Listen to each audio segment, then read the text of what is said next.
kept pushing on, but then you went too far.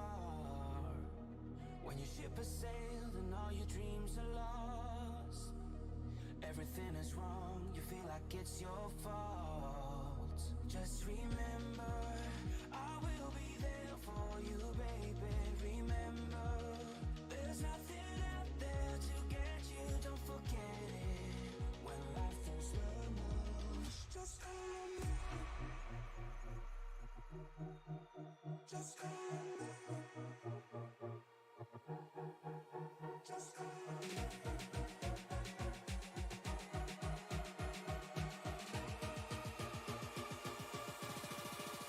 Just call me.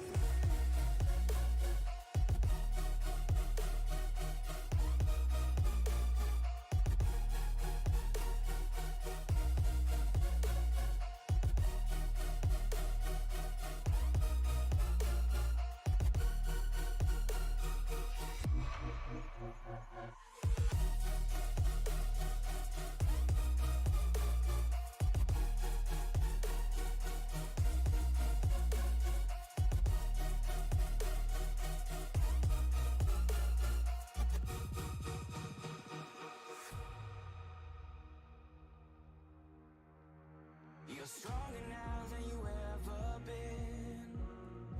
You gotta leave now, it's time to catch the wind. You will climb up high and look through the clouds, and when you're feeling low, I know you'll bounce back. Oh, and just remember, I will be there for you, baby. Remember, there's nothing out there to get you, don't forget it. When life throws lemons, just call me. Just call me. Just call me.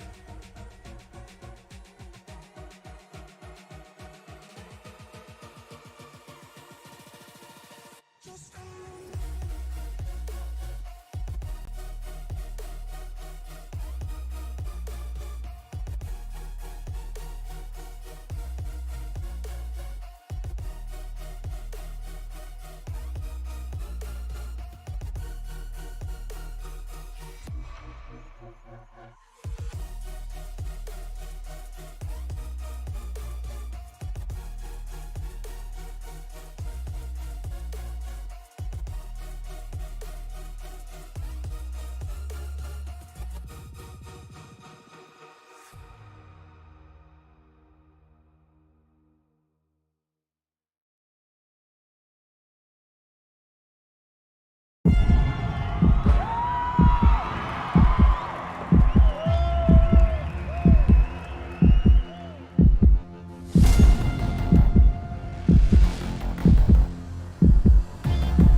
Welcome everybody into Daytona as we get set to make the season debut here on Sim Racing Media for the Moonshiners Racing League. These guys already spent several weeks here at Daytona. We had the duel at Daytona. We also had the clash here. These guys worked their butts off to get here.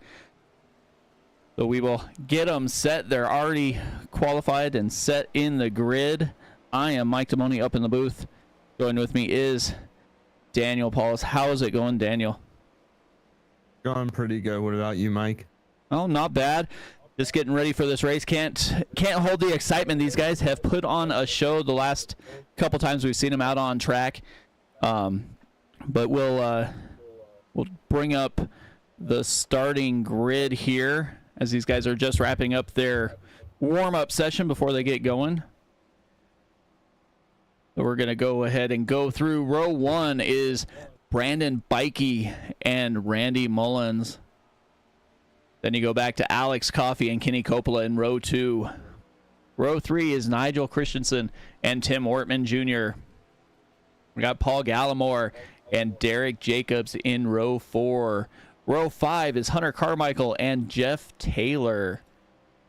We got Kendall LeBron and Jeff Carson making up row 6. Row 7 is Chris Spear and Steven Gibson.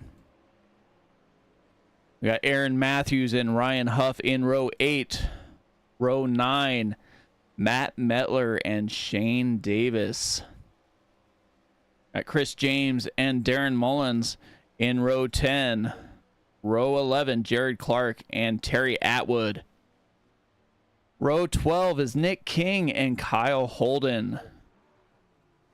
Jeff Chandler and Barry Sanders Jr. make up row 13.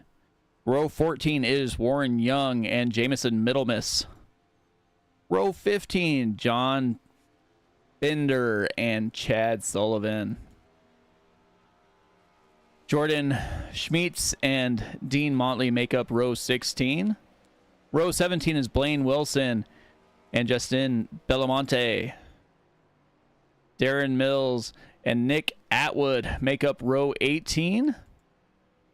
Row 19 is Derek Pemberton and Chris Davis.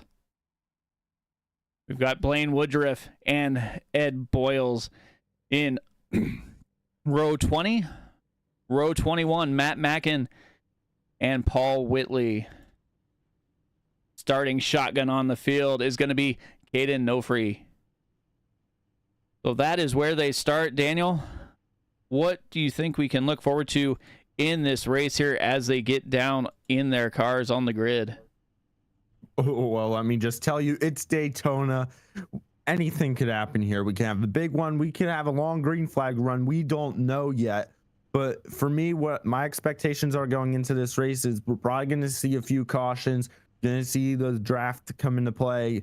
You're going to see drivers pushing probably where they don't want to push. You want to be very careful if you're going to be pushing down the back straightaway, because one little push on that quarter panel the wrong way, that could send the car in front of you right around and cause the big accident. But you don't want to push in that tri-oval or coming out of a turn, because that is really high risk for the whole pack going around this track. But also, I do expect to see teammates work their way around the track. I expect these groups also, Mike, to come into pit road very, very tightly, because you want to leave as a pack. You don't want to leave coming out just you. Yeah, definitely. It's all about friends and how long you're going to stay with them here at Daytona. We are set for 120 laps as these guys get ready to roll off here. 120 laps. We got stage breaks happening at lap 60, and the first one is going to be at lap 30.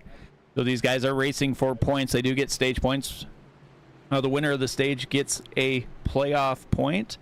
Other than that, it's 10 through 1 as you go back through the field. So if they're close to the front and they have an opportunity to get some of those stage points, I'm sure they're going to be trying to make their way up there and get those points. We've seen several leagues and several races as far as playoff chases and stuff go decided by those bonus points. So definitely something to be aware of when you're racing up towards the front. But it is going to be a long season. It's going to be a very long season, but I expect these drivers, stay calm, relax, see how your car is in the draft and out of the draft, And just, you might see drivers that are starting in front go to the back, Mike, and that's because they want to get caught in the big one. But let's be honest here. You're not safe if you're in the back, the middle, or the front, because an accident can happen anytime, anywhere.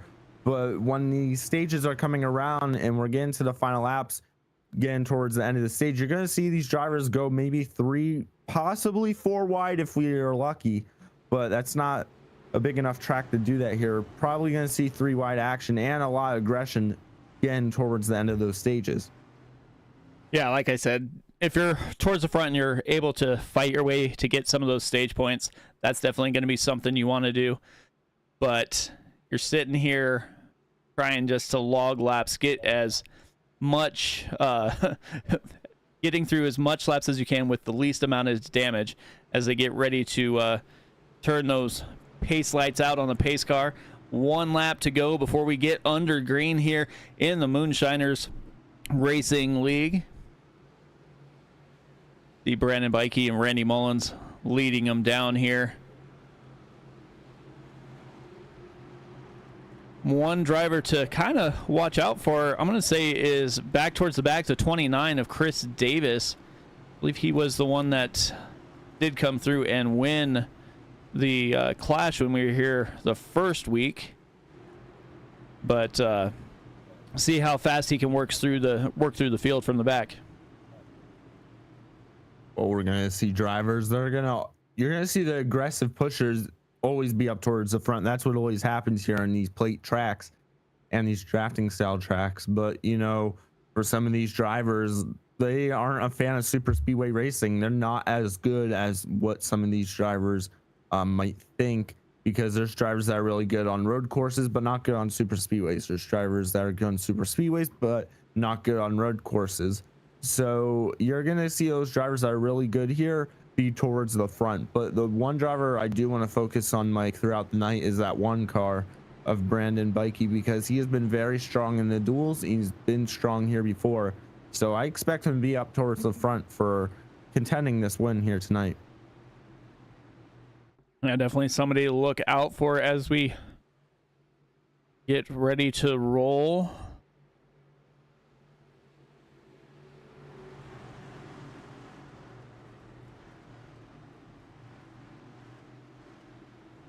Coming out of turn number 4 here, you're going to see pace car make that hard left-hand turn. And it is time to get down to business here in the Moonshiners Cup Series. Brandon Bikey with the button, and he is out front as they make their way through the start-finish line here.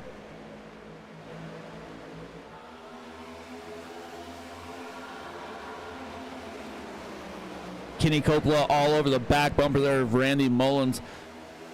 The 83 of Tim Wortman Jr. trying to get up there as well, as this inside line is starting to get hooked up.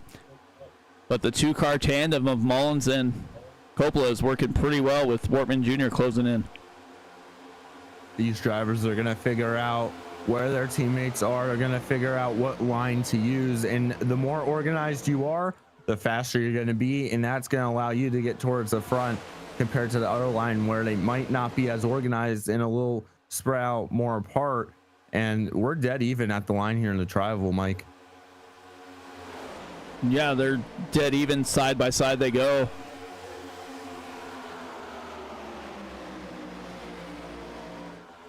Brandon Bikey, Randy Mullins working through there.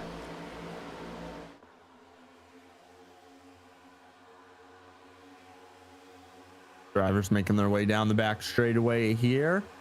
And the outside with that 54 of Randy Mullins has the lead here. And that 77 of Kenny Coppola is all over the bumper of that 54 Chevy. Yeah, we saw Coppola work pretty well as they were working together in the duels. He was able to stay up there and push whenever he wanted, so definitely not a surprise to see him up there as well. Randy Mullins was driving lights out before I believe he got caught in a late race incident in the duel, so luckily he was starting towards the front anyway here. Outside line lost that momentum. Now all on the inside here. Very well organized going into turn number 3 with the 54 still leading the way here. And I expect to see this until we start getting into that stage with maybe 10 laps to go. That's when you're going to start seeing these drivers get more aggressive, start making moves, using different lanes. And that's where the excitement is going to be. But there's probably going to be some excitement here too, just seeing these drivers, you know, changing different lanes. And you see them, they're not all together. There's big gaps in between them. And right now you see the 115, if they want to go to the inside line, like, they can go right ahead. Yeah, the 1 and 15 got hooked up, and once they did, they were able to kind of make it work and get Jug up beside that inside line. Kenny Coppola saw them doing that, jumped out to the high line, and got in front of Brandon Bikey, and he will take his 77 machine to the point. Oh, they're bunching up right there in turn number 3 and 4, but they somehow keep it going here. And they are back dead even going into the tri-oval. Who's going to lead this lap? It looks like, oh, it's too close to call for me, but I think it was the 54, Randy. Yeah, Randy Mullins, Kenny Coppola leading the lines inside outside as they are side by side through the front. Well, probably about 10 rows it looks like until you get back towards the tail end of this group here. And you have quite a little bit of gap back to the rest of the field.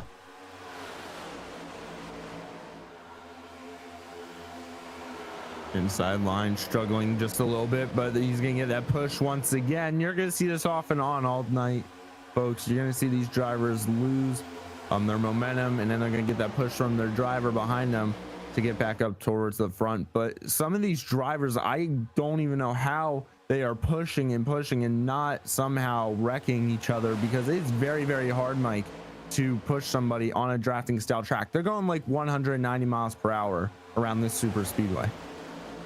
Yeah, 190 miles an hour, inches off of each other as Randy Mullins jumps up in front of Kenny Coppola, trying to get a little more speed in that 54 Chevy.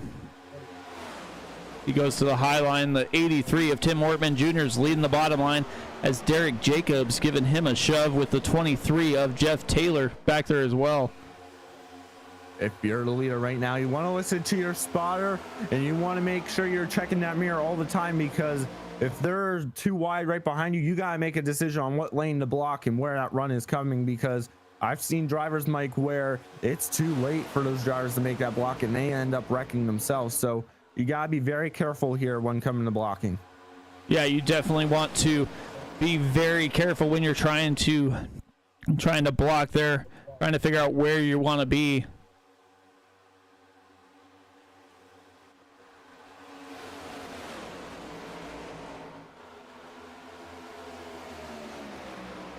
Randy Mullins, Kenny Coppola, Brandon Bikey all working hard up front, inches off of each other.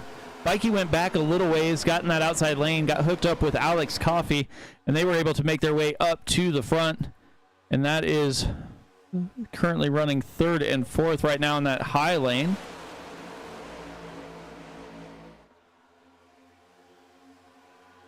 High line looks like that is going to be the front for most of these drivers, all in that snake line formation.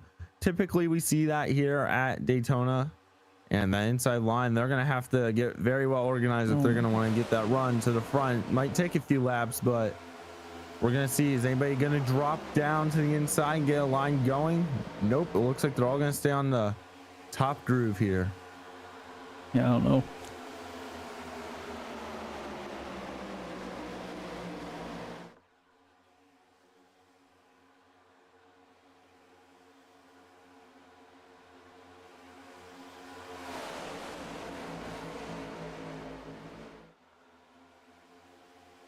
What's going right on there here? 27 of Derek Back through the Jacobs field. working that inside line.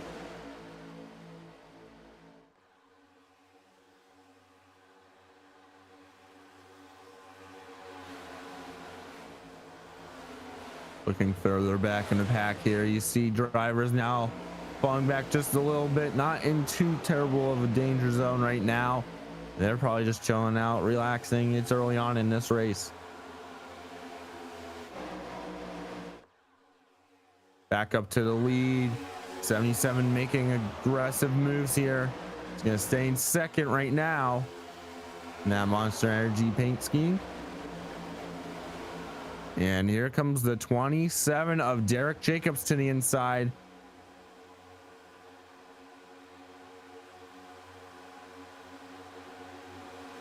Going into turn number 3.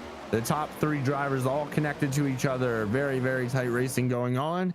And it looks like the inside line's getting a little bit more organized now. So we're going to start seeing them come up towards the front here in no time. Question is, will anybody in the top lane go down to block that run? And hopefully they will become the leader on the inside line as they head into turn number 1.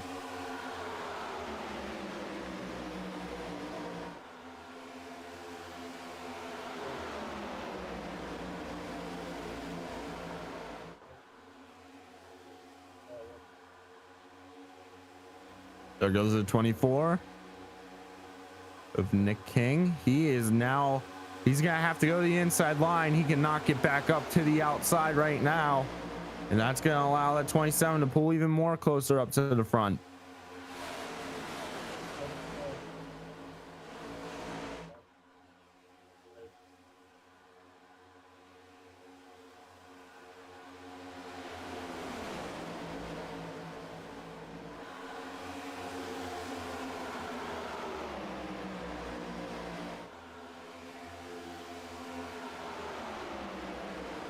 .54.77 working that high line pretty well as they're logging laps here. We're getting close to about the halfway of stage 1.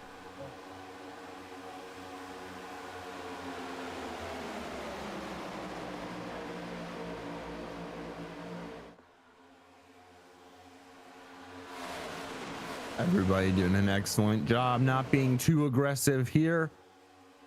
Now outside line, man, Mike, they're just not giving up at all. They're just so well organized right now.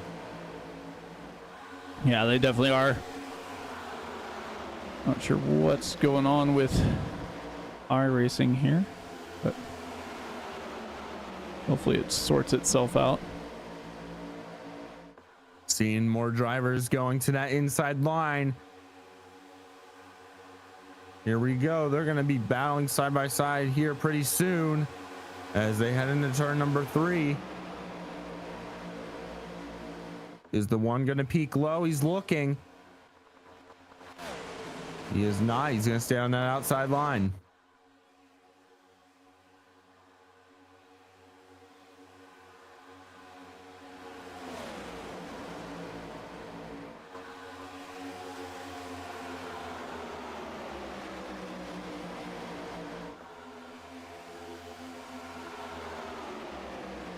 Passing the 31 car, he will go a lap down here as they go down the back straightaway.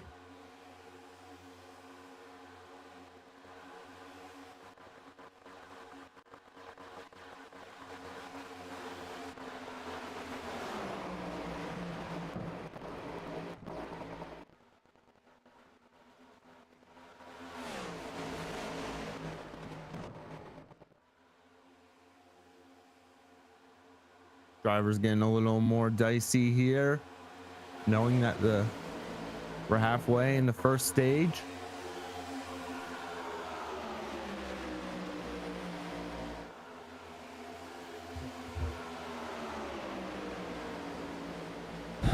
Kenny Coppola, Brandon Bikey, Jordan Schmeets. We're gonna step aside for a moment. We'll be right back in 1 second here as they're under caution. Looks like Jamison Middlemiss had a crash back here. Oh, looks like he was trying to come back up on the track.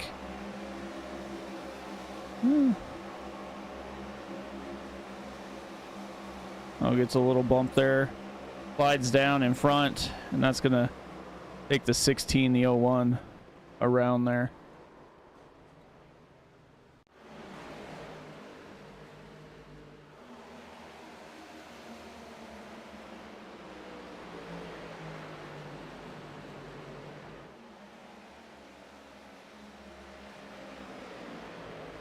All right, so while we're under caution, we'll step aside real quick and be right back after this.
right, let's see if that fixed everything here. We're 17 laps in. Kenny Coppola, Brandon Bikey lead it 1-2 right now. Jordan Schmitz and looks like Matt Cox is up there.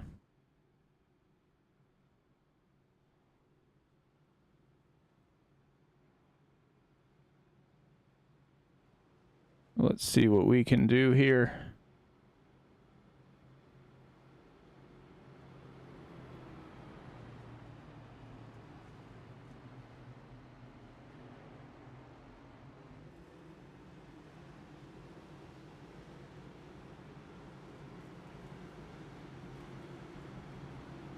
They'll get stacked back up and get ready to roll. We can get everything squared away here.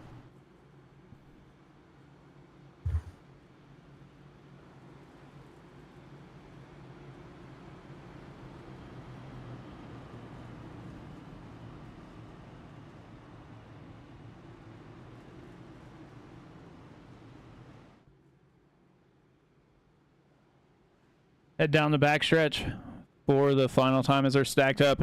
Go green with 19 laps here.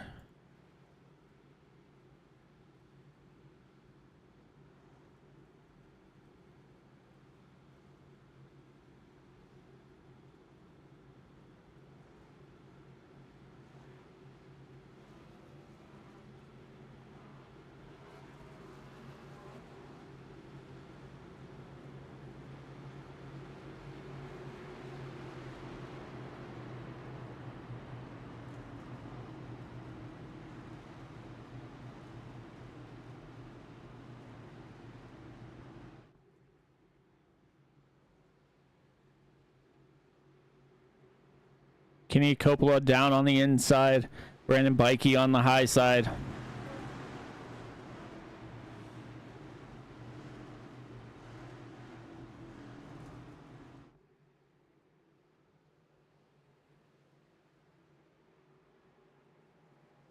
Pace car's pulling off, and we are about ready to go green here. Kenny Coppola with the button down on the inside, and he is down and away.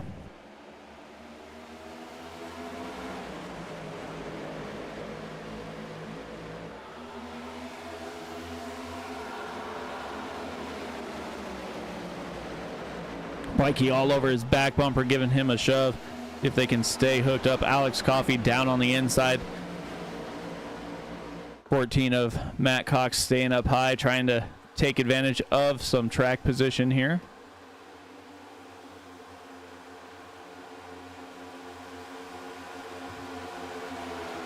.24 goes down to the inside.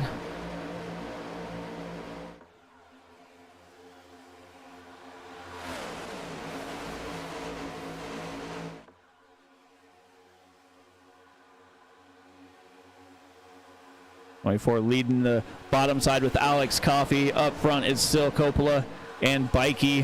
14 of Matt Cox hanging on there as well. We'll see if Jordan Schmitz stays up in the high line. Looks like he will. But the 24 is pulling up here. I'm going to try and get even with the 77 of Kenny Coppola.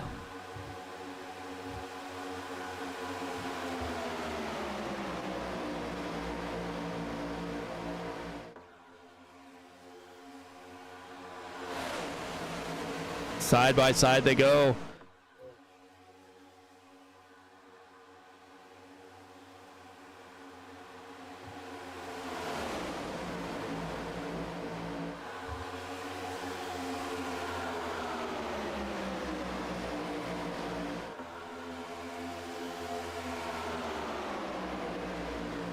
We got Alex Coffey leading the high side. Kenny Coppola out there as well. Brandon Bikey is losing a little bit of ground there back in third. See if he's going to jump down to the inside or stay up there and try and get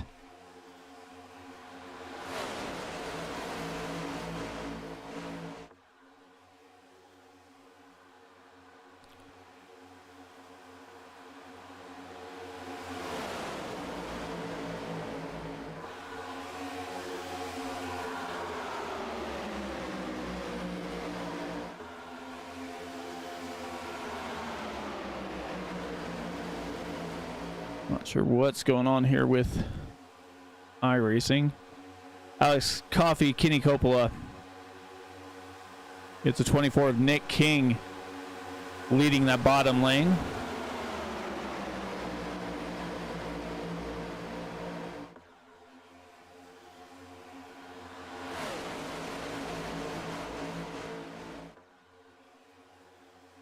As they are battling it out here side by side through the first few rows here. Jump back towards the back. We got Randy Mullins, Nigel Christensen, Hunter Carmichael back here in 15th.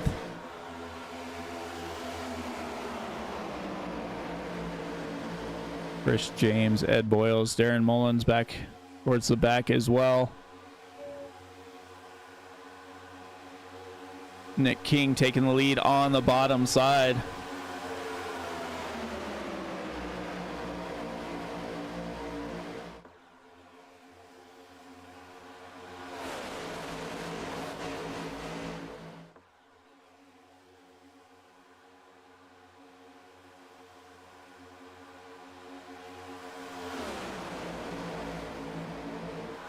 So Nick King and Tim Wortman Jr. working that high side. Kendall LeBron back there in third. Alex Coffey fourth. Kenny Coppola fifth. Brandon Bikey still staying up on the high line, as it looks like the 69 of Jared Clark is leading that bottom side. Matt Metler down there as well.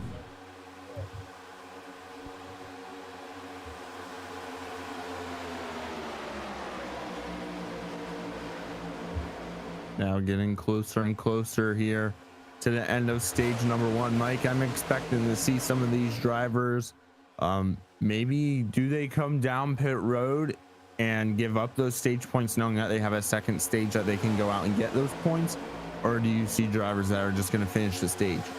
I think you're going to see several drivers just try and finish the stage. I mean, if you're up towards the front, you might try and make a move to get those couple extra points, because bonus points seem to matter, especially when you're talking in a playoff scenario here. We've got Nick King, Tim Wortman Jr. leading that outside lane. Down on the inside, I believe that is going to be Randy Mullins, who just had Matt Cox come down in front of him. 14 machine, as the outside row pretty much all just kind of split up there, as Coppola and Brandon Bikey went down to the inside to try and drag that lane back towards the front, as they are looking to close out the stage in the front row here. Nick King still leading the outside, but here comes Coppola down on the inside with Brandon Bikey all over his rear bumper here.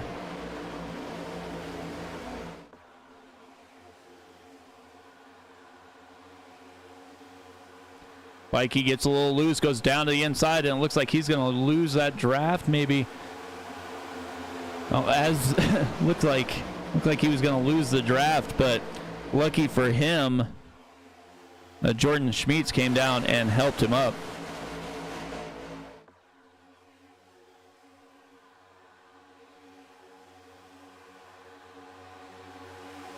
Working lap 27, 3 more to the end of the stage here.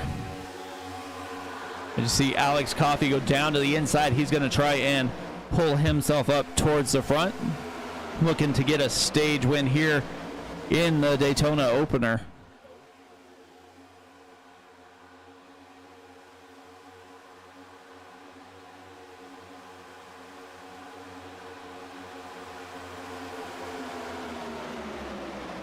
Nick King, Alex Coffey side by side, a little loose there on the front end as Alex Coffey gets slipped up the track. Randy Mullins is now going to lead that bottom side, has Kenny Coppola behind him. Alex Coffey, Nick King, Tim Wortman Jr. But that little shimmy there is going to cost that inside row some time. Alex Coffey got up in front of Nick King, and they are going to lead that outside row. Randy Mullins and Kenny Coppola are trying to get that inside lane to roll back towards the front, as we're working lap 28 here. Every driver is going to be fighting for a position here. Everybody inside top 10 will get stage points, so those stage points can become very valuable when we do enter the playoffs later on A long way to go yet, though, for the playoffs. But again, those stage points could be crucial because as much as you want stage points, you need as much as you can get before the playoffs, because that could carry you a long way if something does happen later on in those playoffs. Or a win also does secure you in the playoffs, so you want to also win. But these drivers, anybody inside top 10 is going to get a playoff point. Stage points. Yeah, stage points. The winner will get the bonus point for the playoffs, but Alex Coffey, Nick King, side by side, Randy Mullins and Tim Wortman Jr. back behind them. Kenny Coppola sitting in third. Coming towards the final lap of the stage. Randy Mullins leading that low line, Alex Coffey in the high line. Side by side they go. They're going to be side by side going into the turn here, but I expect them to be side by side because all these drivers behind them are going to push like crazy. Yeah, if you're inside, if you're just outside that top 10 or inside that top 10, a difference of a point could mean making the playoffs or not. It looks like we have a driver into the wall. Looks like that's the Ram machine there bouncing around a little bit, but up front we got Randy Mullins, Kenny Coppola Jr. Kenny Coppola, and they are driving away on that bottom lane as they're looking to win this stage here. Alex Coffey's faded back to third, so I believe this is going to be the stage caution here as Randy Mullins is going to win the stage.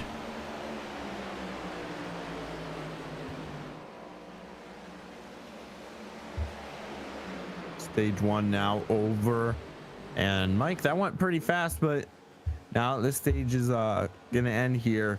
We expect to see everybody come down pit road. I would imagine everybody's going to come down pit road, but you never know. See if we can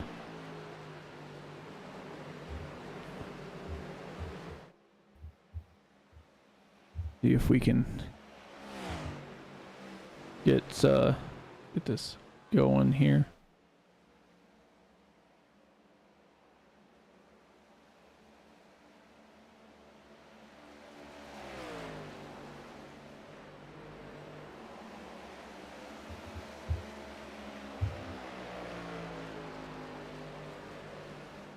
Let these guys make their way through the pit stops here. But Randy Mullins did win the stage. Kenny Coppola, Matt Cox, Brandon Bikey, Alex Coffey, Jordan Schmeets, Nick King, Shane Davis, Jared Clark, and Tim Wortman Jr. all got those bonus stage points here. They're catching the pace car.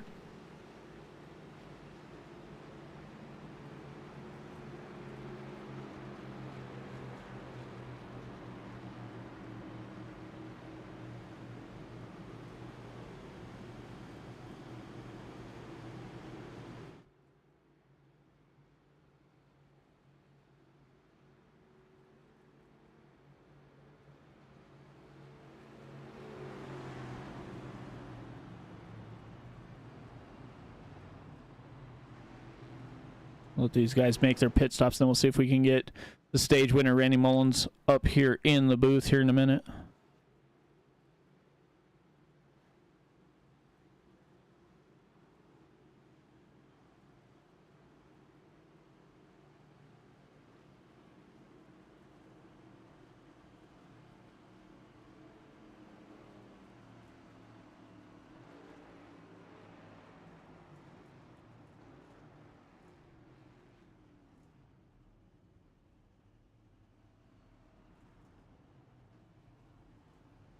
Looks like everybody's coming down, so they'll get their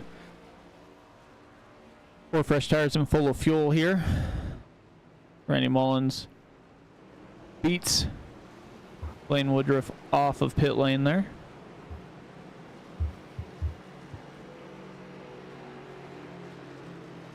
Just that, let's see if we can drag him up here.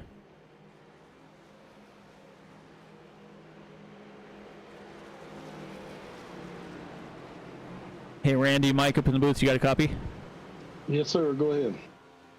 Hey man, that was a heck of a race. You guys are basically through the first 30 laps here. How's that car feeling out there? The car's good. It's stable. I didn't take any tires there. Handle didn't go anywhere, so I didn't want to give up track position. So I'm liking how it's looking so far. Definitely. Well, as you got your bonus point here or your playoff point and your 10 bonus points, how are you thinking the rest of the season is going to shape up, or what are you looking forward to about it? The rest of the season, last year I finished, I think it was 7th in the points. It might have been 8th in my first year iRacing. So this year my goal is to get the championship 4. But we got a good group of guys here, so it's going to be tough. There's a lot of good competitors in here. So the main thing is going to be you've got to finish top 10 every week, or they're going to walk away from you. Yeah, definitely. It's gonna be one of those types of seasons here. But congrats on your stage win, and maybe we'll talk to you later on in the race. Yes, sir. Thank you, and definitely thanks to the 77 for that push there. Definitely, man. Well, talk to you later.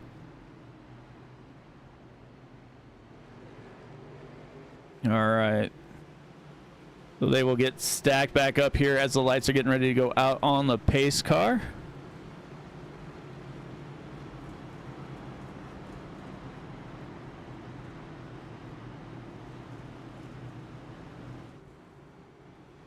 See if we got that.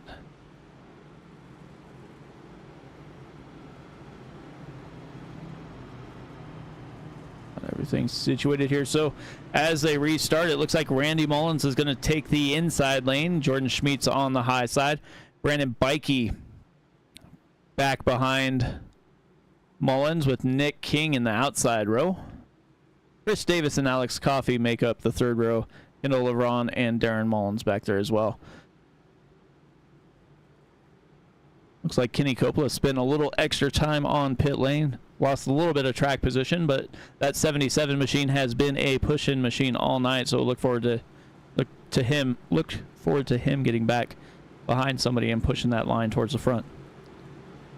Expect some pretty big pushes here in stage number 2. You know, Mike, stage 1 went very, very smooth. Does that happen again for stage number 2, or do you think these drivers are going to start, you know, getting a little more aggressive, knowing that the race is going to start winding down a little bit?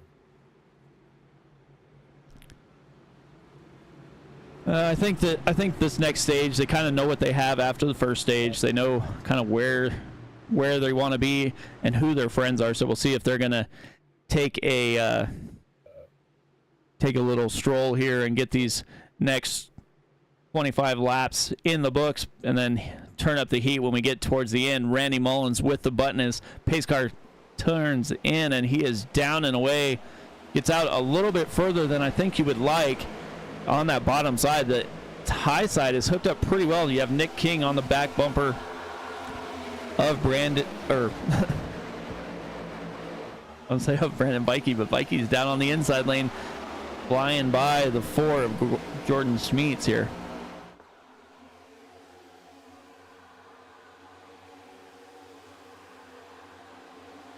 Randy Mullins leading that inside lane. Brandon Bikey trying to get his nose out and get a little fresh air on that number 1 machine.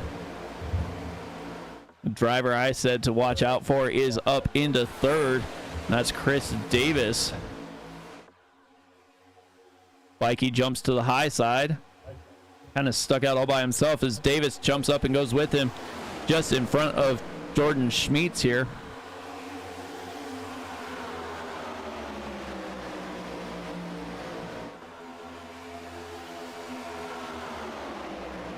Here they go side by side. Bikey leading the high side with Chris Davis behind him. Randy Mullins down on the low side here as Nick King behind him.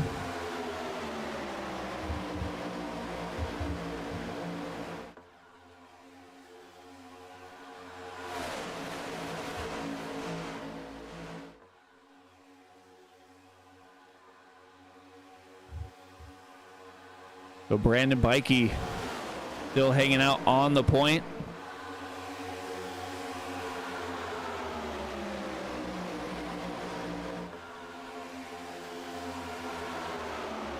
Randy Mullins gets a huge run on that bottom side with the push from Nick King, and he will try and challenge Bikey for the lead as they head down that backstretch. Mullins jumps up to the high side as Bikey and Davis are hooked up and have a massive run going here in that high lane. Coffee in the middle, trying to get by the 24 there of Nick King.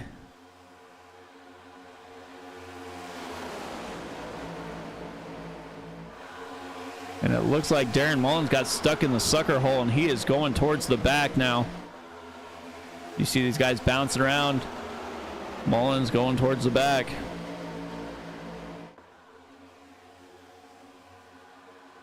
See if we can find some drivers here. We got Kyle Holden getting some cheers in the chat. At 59 Ford in the low lane just in front of Hunter Carmichael. Behind Tim Wortman Jr. Brandon Bikey still leading the outside lane. Alex Coffey down on the inside.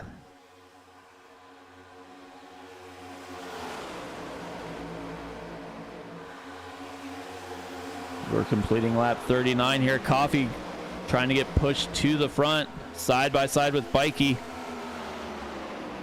Coffey slides up in front of Brandon in that one car. Leaves Nick King down on the low side. Nick King has a run as he is getting pushed by the 28 of Kendall LeBron. You got Coffey and King side by side for the lead.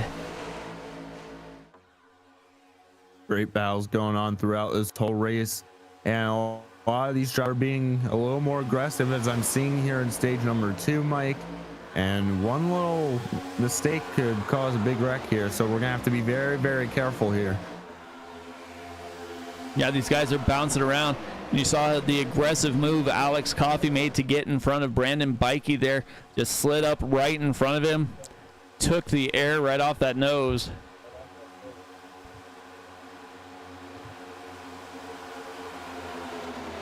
And Alex Coffey is still on the lead after making that move.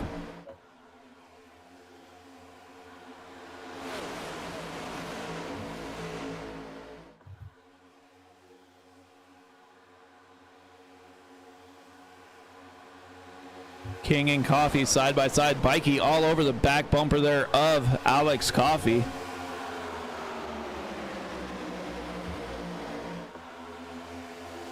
Kendall LeBron also trying to stay right on the rear bumper of that 24 machine of Nick King.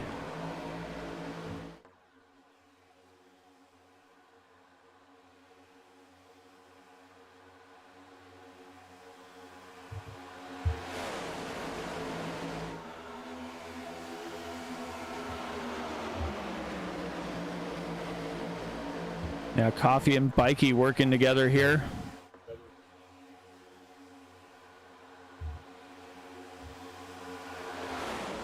Everybody's trying to watch the water temperature as they're running here. Want to get a little air to the nose of that ride as you roll through the corners. Slide back behind the car you're in front of to give them a little shove down the backstretch. But you definitely want to get the air to the nose, otherwise you could be sitting in the parking lot pretty quick after that car heats up. Yeah, that's not what you want here at Daytona, especially in the first race, Mike. And we've seen that happen to a lot of drivers where they don't have as much air as they want on their noses, and it causes the water temp to rise over to what it needs to be, and their engine will expire. So we gotta be very careful. So if you see that water temperature going up, try to get out of the line, get that clean air as much as possible, and hopefully it goes back down. Yeah, definitely Nick King able to take over the lead, as you saw Brandon Bikey having some issues there as he goes back through the field. He's back into 10th position right now. And LeBron pushing the 24 machine now, but up front in that outside lane is Kyle Holden. Holden has several members of his fan club in the chat cheering him on here. Hunter Carmichael helping, giving him a push to go to the lead, as we are 7 laps away from 50 laps complete here in the Moonshiners Cup Series.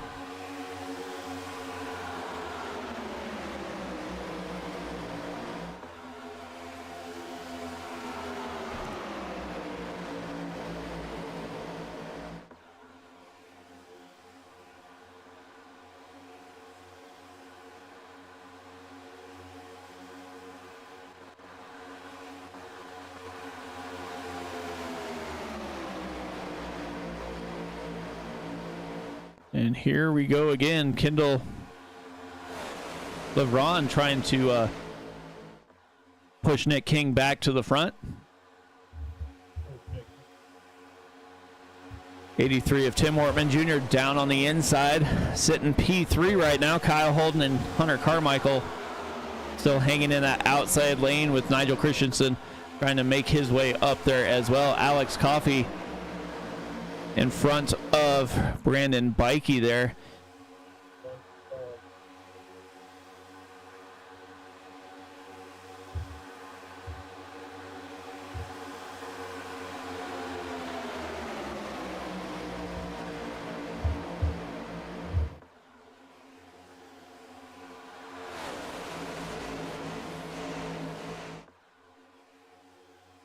Nick King, Kendall LeBron, and Tim Wortman Jr. in the bottom side. Kyle Holden trying to hang on to this high side. Brandon Bikey, Alex Coffey trying to work their way back towards the front. It looks like I saw Shane Davis make a move from the bottom side to the high side, trying to get behind Brandon Bikey there. Chris Davis down on the low side with, it's like Caden Novry up here. Caden started shotgun on the field as he's worked his way up towards the front as well.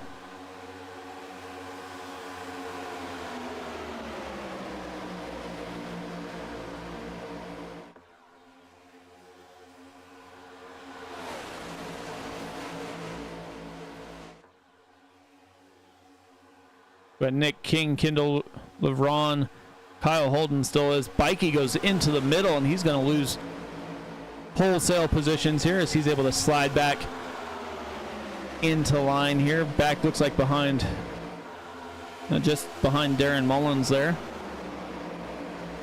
Kyle Holden, Nick King still leading the race here. Kyle Holden looks like he's up 21 spots from where he started, as they both jump down to the inside, try and get in front of Nick King. They saw the 24 has been pretty quick all night, elected to take advantage after they got clear and slide down as a tandem. Kyle Holden and Hunter Carmichael. Kyle Holden taking the lead here at Daytona 59 Ford machine. Right behind him in second place, we have the 3 of Hunter Carmichael. And Mike, the 3 has been very strong here on super speedways. He's always inside the top 10. He could be a legitimate threat later on to win this race. But also, there are drivers that aren't inside the top 10 and maybe haven't been inside the top 10 the whole night. That could potentially be a spoiler for a race win later on.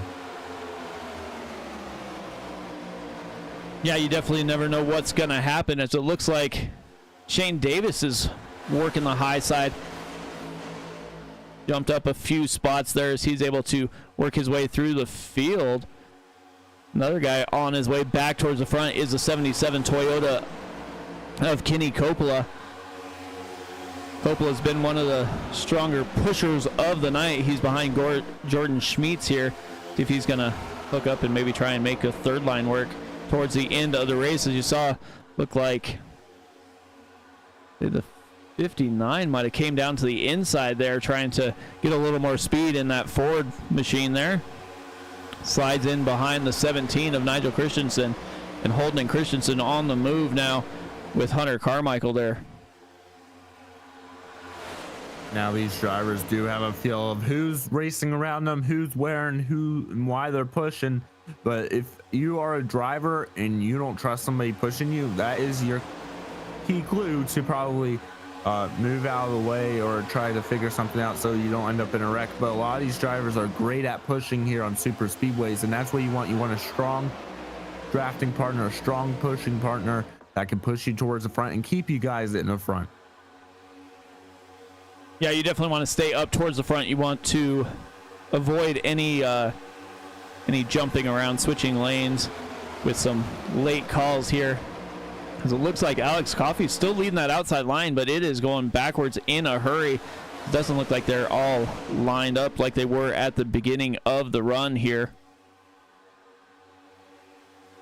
We got Nigel Christensen, Kyle Holden, Hunter Carmichael, Nick King, Kendall LeVron, and Tim Wortman Jr. all down on that bottom line, making it work as we are inside 10 laps to go in the stage.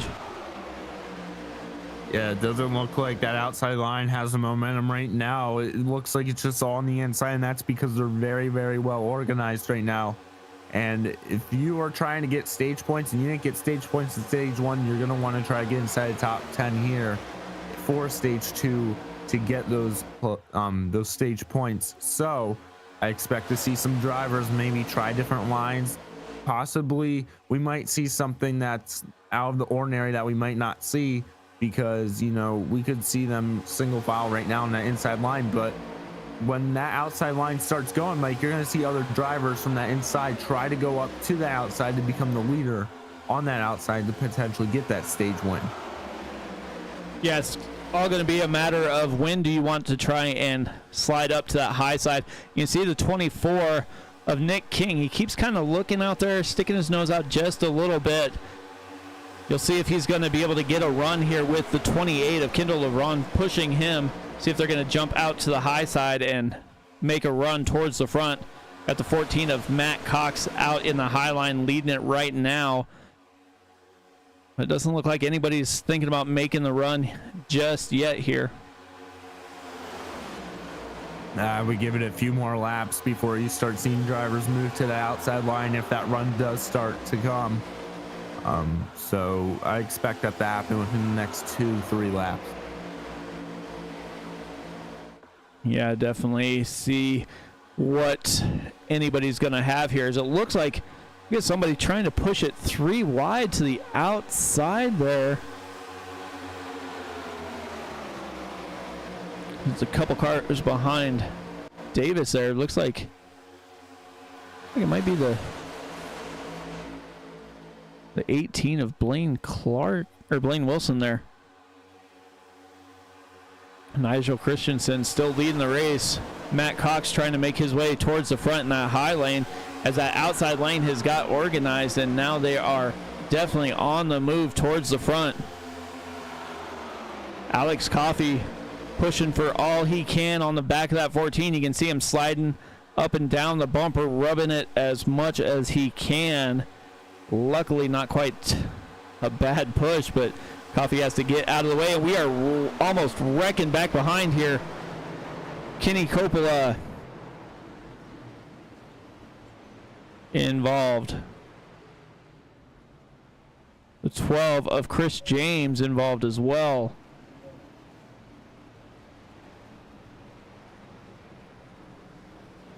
See what happened back here.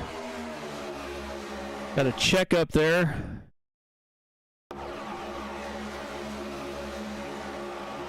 Everybody checks up. Can't keep it straight. The 18 goes to the middle. Gets into Kyle Holden, and the 12 gets into the wall. Brandon Bikey goes around. Barry Sanders gets a little bit of it too. Yeah, that was just a matter of no time. Everybody's fighting for position, and with these aggressive moves that we have been seeing since the green flag, Mike, you just knew it was gonna come no matter when or what it was gonna be. It could have been a small wreck, could have been a big wreck. We just didn't know when it was gonna happen, and here it is. It's ending right here, close to the end of stage number 2, which doesn't shock me because everybody's just been pushing non-stop here. Yeah, everybody was trying to get those stage points, so we'll see if that's going to be the end of the stage or if we're going to have a couple lap shootout here.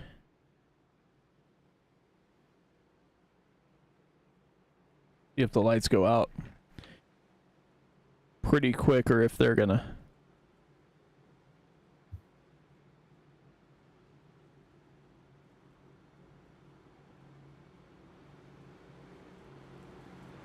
We'll see what happens here. Tim Wortman Jr., Paul Gallimore, looks like Randy Mullins, Caden Nofree all head to pit lane.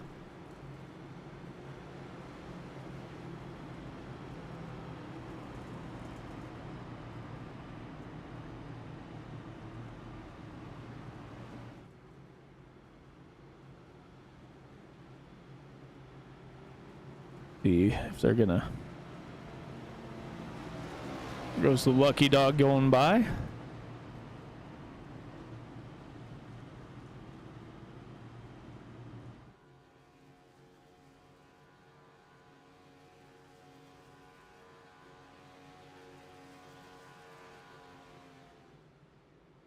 Ace vehicle lights are still on, Mike. Are we gonna run this under caution for stage number 2, or are we gonna go back racing for 2, or how many laps there are?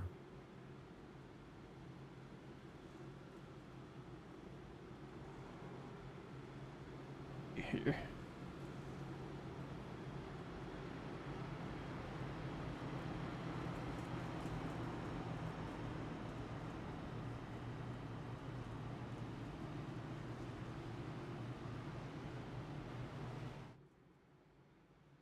They're rolling through here.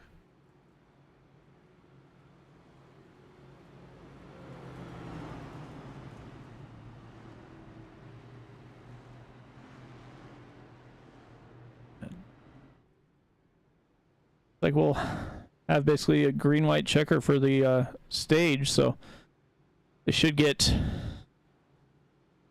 couple laps here, as I believe they're going to stack up this time by.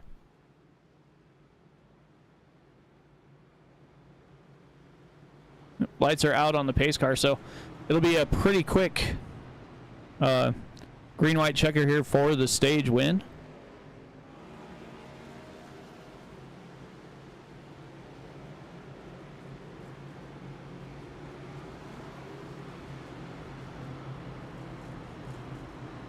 So Matt Cox was definitely not something he wanted to see, as he looked like he was going to head towards winning that stage, but looked like he might have got loose in the corner, checked up a little bit, and that kind of caused everybody else to have issues trying to check up through the corner.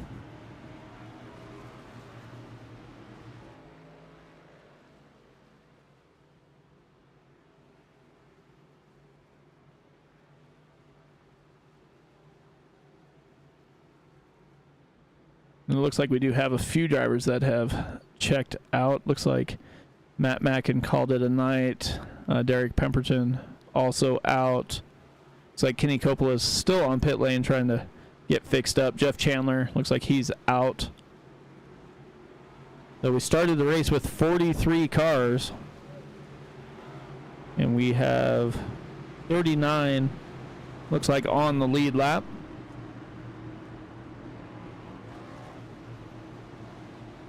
So as Matt Cox gets ready to lead them to the green flag here.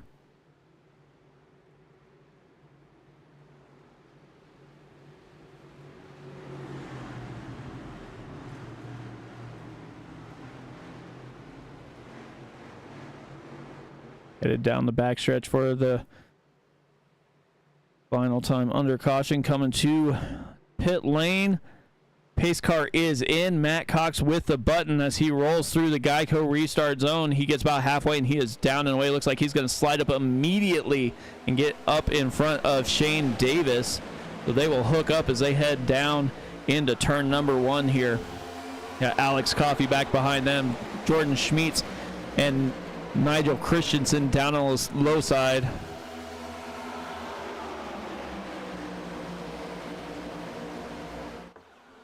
Down the backstretch they go.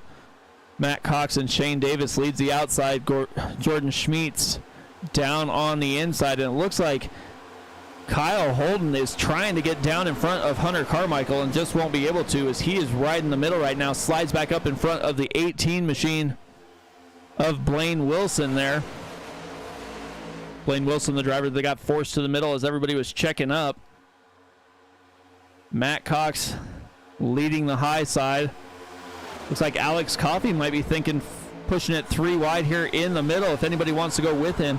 It looks like nobody's trying to go with him, so Matt Cox slides down in front of Jordan Schmeets, leaves the 79 of Shane Davis up there with Alex Coffey in the high lane. Looks like Nigel Christensen is going to stay hooked up here. Slides up in front of the 79. Jordan Schmeets still down low. 14 is going to get stuck in the middle if he's not careful, as he tried to block both lanes, and now he is stuck in the middle as we complete lap 59, final lap of the stage, and here we go. This is it. This will be the final lap here in stage number 2 with Nigel Christensen leading the way in that 17 Toyota right now. But you got Shane Davis, Alex Coffey, Mike. They are going to be fighting for every position here. They definitely are. As they come down the backstretch, you see back towards the back, Nick King go from the low side to the high side, trying to get every position he can as he sees that outside line is moving. You have Steven Gibson go from the high side down to the low side. You got Kyle Holden going down too, and Nick King gets checked in the outside wall, and we are wrecking. Wow. We have a massive wreck back here. Like half the field almost got collected. That is a looks like big one right there. Looks like Shane Davis is going to win the stage. Kyle Holden in second. Let's see if we can take a look here.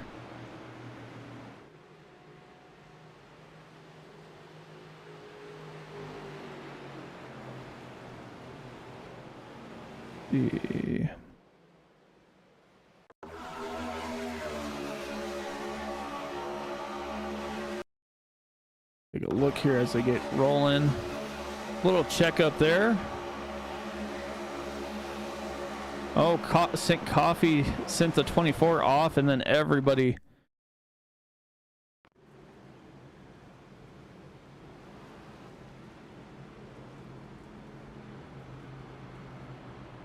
Well, they will get rolling here. But he got caught up with the pace car. Looks like Paul Whitley was involved. Jamison Middlemiss. Jeff Taylor. Warren Young. Saw Nick King get sent off the bumper there out to the outside wall. A little bit of a non-square push there, but we are halfway through the race here at Daytona as these guys head down to make their pit stops.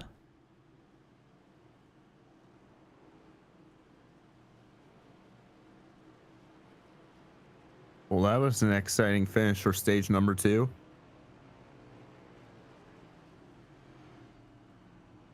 Yeah, definitely. Let's see if I can even get this to work this time.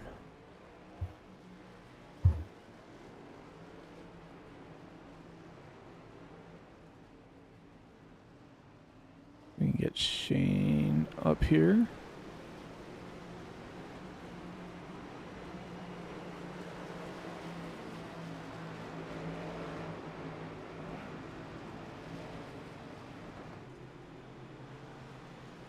See if we can talk to Shane here.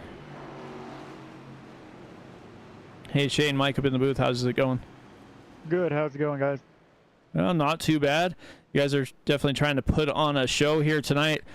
Coming to the end of stage 2 was a little exciting action there. How were you able to hang on and look like you brought home the stage win there? Yeah, I tried to follow Nigel up through there, and we got a good little shot out, and thought we were going to be able to push him to the stage win there, but he unfortunately pulled down, and so I stayed high and got some help from Kyle Holden, which I know from racing last year. He's one of the best pushers in the league. Really smart racer, and I knew that's where I wanted to be coming across that line. Definitely, man. Well, congrats on your stage win. What do you expect for the rest of the race here? I'm hoping it calms down a little bit.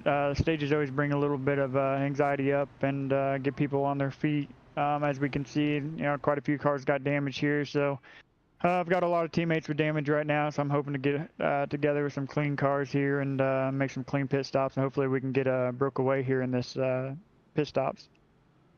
Definitely, man. Well, congrats once again on your stage win, and maybe we'll talk to you after the race. Appreciate it. Thanks, guys. Yep. All right, let's see if I can get this.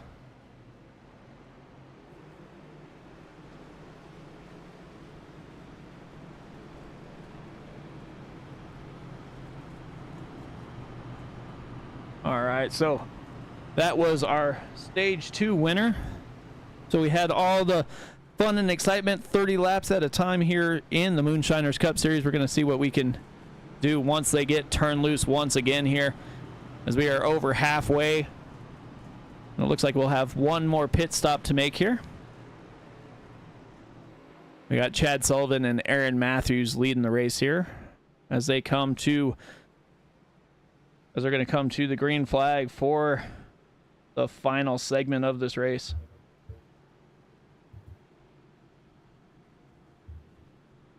This is going to be an exciting final stage, Mike. Now, this is all what it comes down to. Can we get to the finish?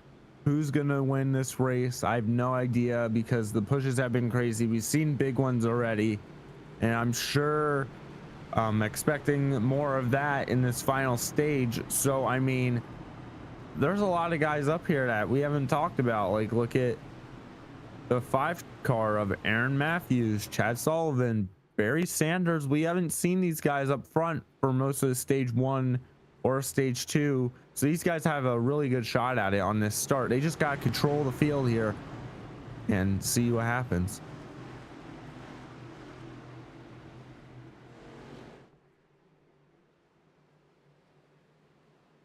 Okay. Pace car's making that left-hand turn.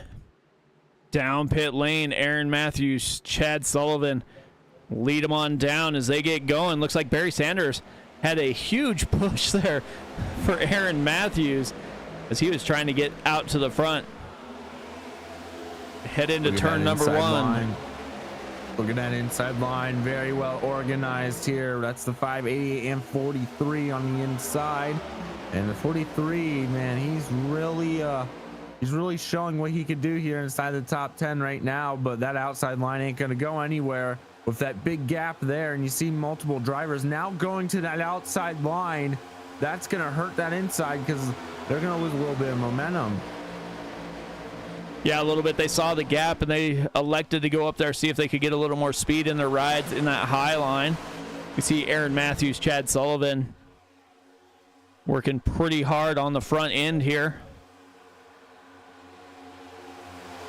Now both rows are pretty much even here, side by side, going into turn number 1 with Aaron Matthews to the point.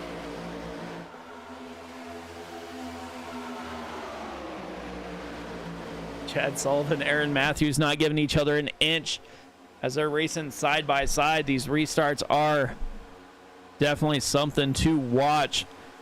They are side by side through probably 10 rows here. I expected this. This is the final stage. Why not? Throwing the dice, see what happens here.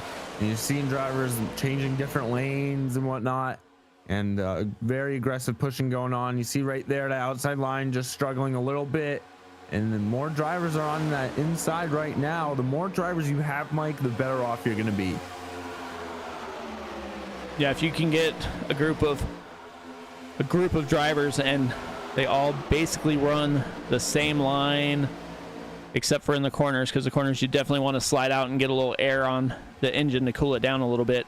But as they are in the front and back stretch, you want to try and stay as straight as possible, get as much momentum as you can. As you see Barry Sanders all over the bumper of the 5 machine, pushing that 5 forward to the front.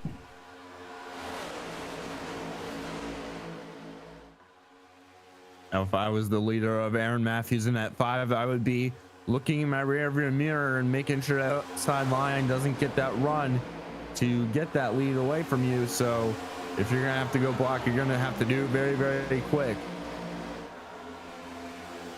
Now, definitely going to have to do something if you want to stay up there, as these guys look like they're just trying to log some laps here, trying to get through as many as they can. Aaron Matthews, Chad Sullivan. See the 43 there of Steven Gibson, with Kyle Holden just to his outside. So these guys are definitely battling up here on the front end. Like they're going to probably come across a few damaged cars coming back on track here. See how this shakes out here.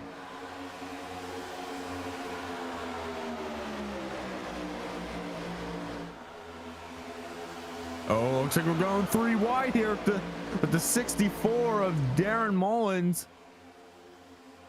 3 wide with a lap car in front. Darren Mullins picked the wrong hole as he is getting stopped by that lap car. He's going to go to the tail end of this line here unless he can get down before that. Oh, he's falling all the way back now. That is going to hurt him a ton. And look what it did to that outside line. It killed him a little bit, but we're 3 wide mid-pack here.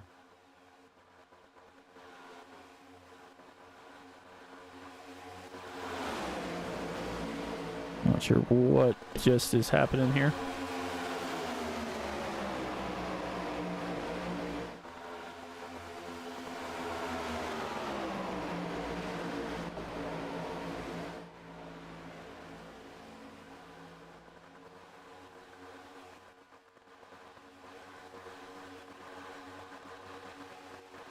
And down the back stretch into turn number 3 with Chad Sullivan leading the pack here.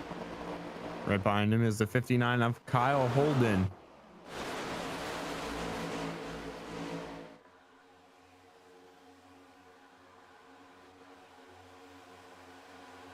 Let's see what in the world is going on here. Everything got settled down.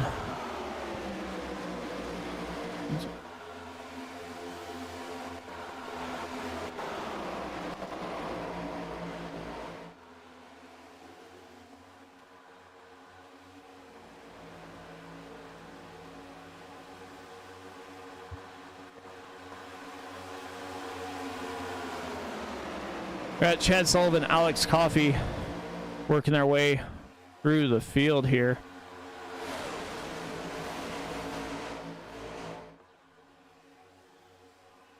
We're gonna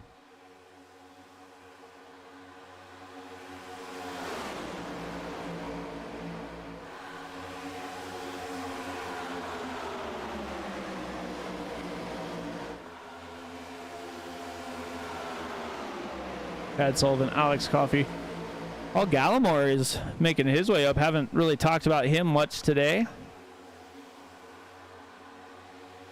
Alex Coffey looks like he is hooked up with Chad Sullivan as they're driving away from the field a little bit, out to a 1/4 of a second lead here.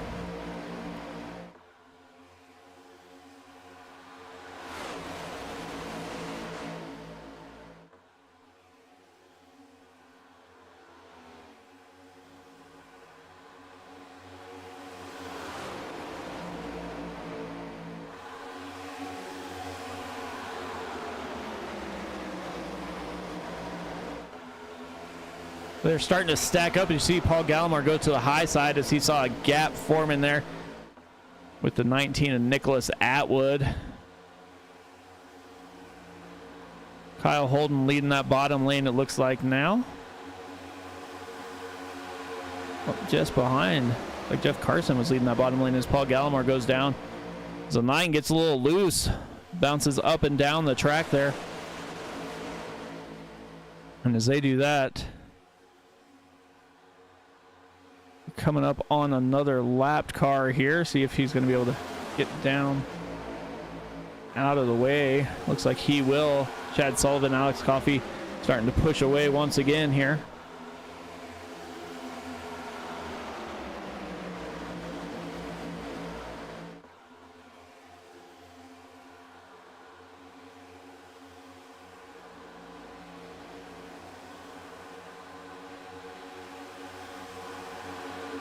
Nicholas Atwood, Ed Boyles Jr. up on the high side.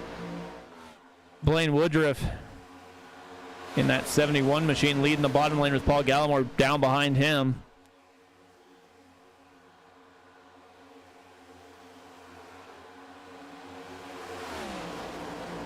Chad Sullivan still leading here.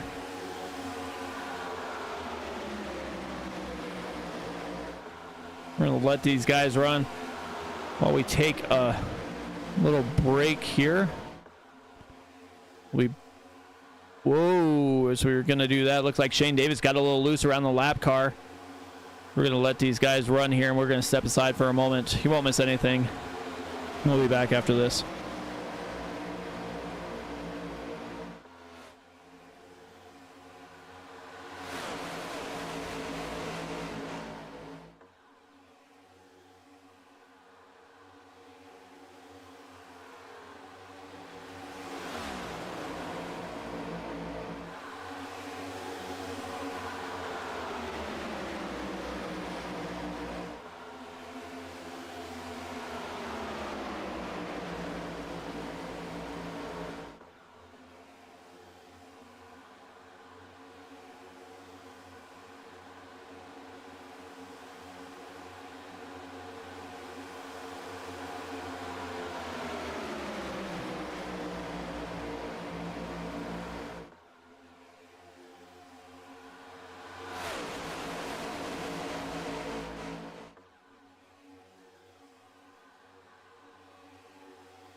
All right, welcome back, everybody. We're working through lap 79. As you see, side by side, the 19 and the 43, Nicholas Atwood and Steven Gibson.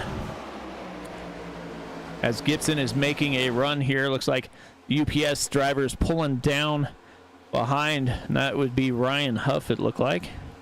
Alex Coffey leading that outside lane.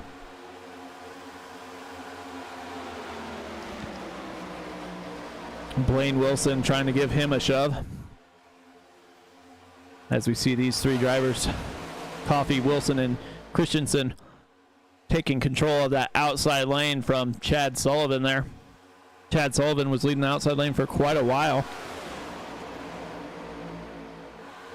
with Alex Coffey pushing him up there, but like Coffey found a way to drive away and get the lead here. The 15 machine of Alex Coffey has been really strong here tonight, Mike, and I don't expect him to drop outside the top 10 unless something major happens to him.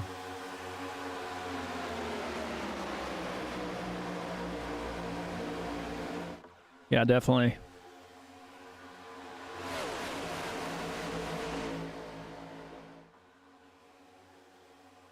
We'll get these. Alex Coffey, Blaine Wilson, Nigel Christensen all working towards the front here.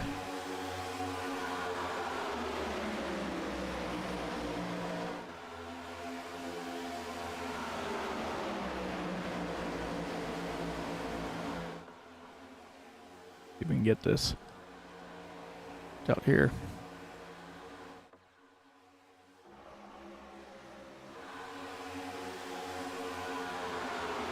The front three drivers are all over each other on the straightaway, just the way you want to be.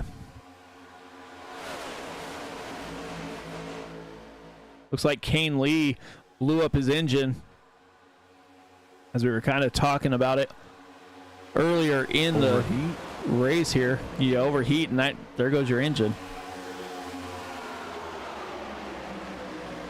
That is a shame.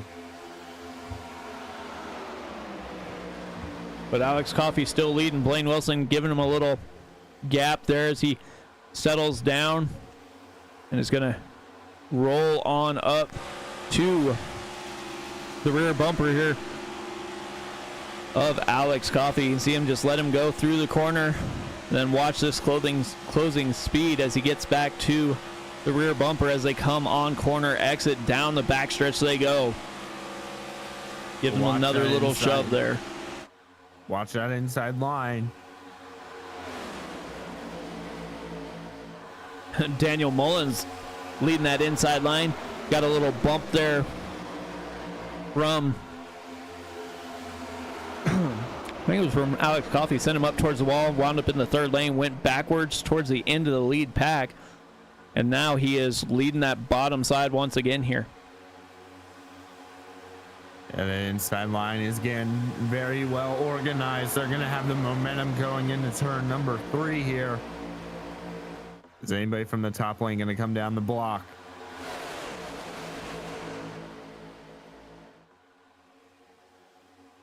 Looks like that high line is still staying together, still working pretty well. Darren Mullins has Steven Gibson behind him, giving him a shove towards the front they go. They're closing pretty well as that outside lane is starting to get a little gaps here and there. Getting a little out of shape there. It's going to hurt the momentum. A huge gap to fill right there. See a driver move up to the outside line. Driver moving down to the inside. Look at the 43.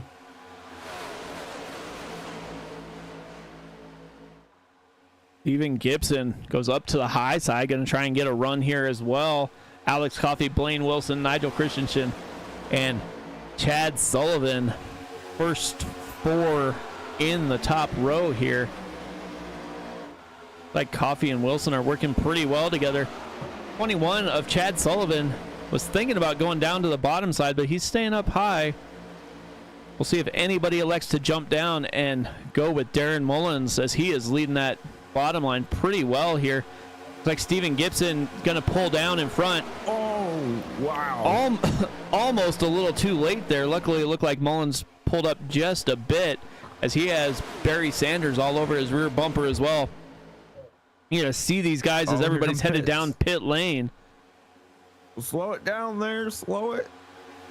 Oh, he locks it up. That's a 79. Everybody's making their way through pit stops. We knew they were going to be pretty close to that 30 lap to go mark, as the first 2 stages were 30 laps apiece, so we knew they were pretty much going to try and split this one. But it's all about how fast you can get down pit lane, get your service, and get back up. You see these guys moving down to the inside, which is going to be a telltale sign that they're probably going to head to pits this time by. You don't want to stay out too long, but you don't necessarily want to come down too early either. Oh no, they're gonna stay out this time by here as they cross the start-finish line. I'm assuming they're gonna come down here within the next lap or two here, Mike. I mean, they can't run much longer here.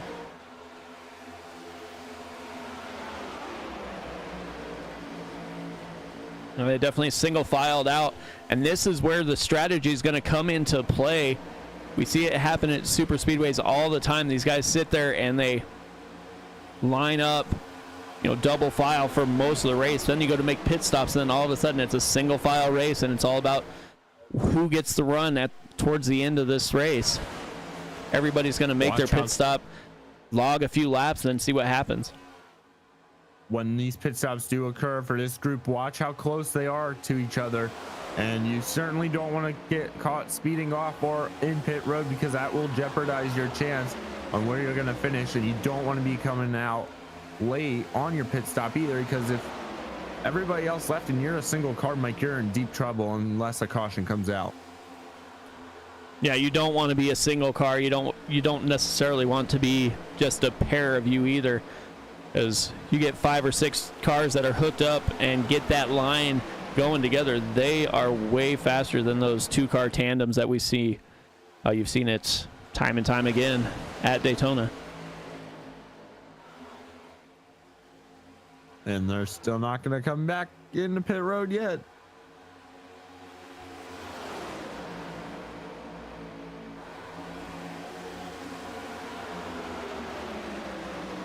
No, you know they can make it to at least lap 90, 91. Yes. So we'll see how long they wind up staying out now. They're probably going to stretch it out now. And there's a 2-car tandem that you're mentioning, Mike. Look at that. Watch how fast this big pack comes by them.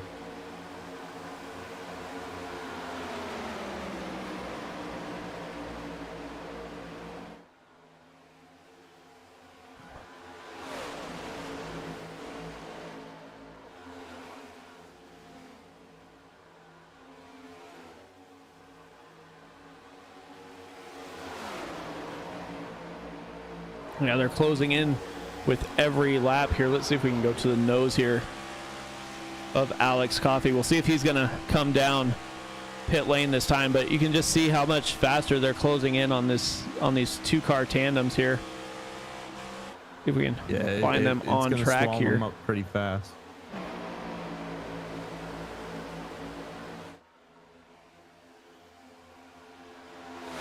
Here's another group, the first group of guys that came down pit lane. Paul Gallimore leading this group. Got several of the faster drivers we've seen most of the night. Nick King, Randy Mullins, Chris Davis, Brandon Bikey, our pole setters in this group. So definitely something to look out for. Let's go back up to the front with Alex Coffey here, see when they're going to elect to make that pit stop.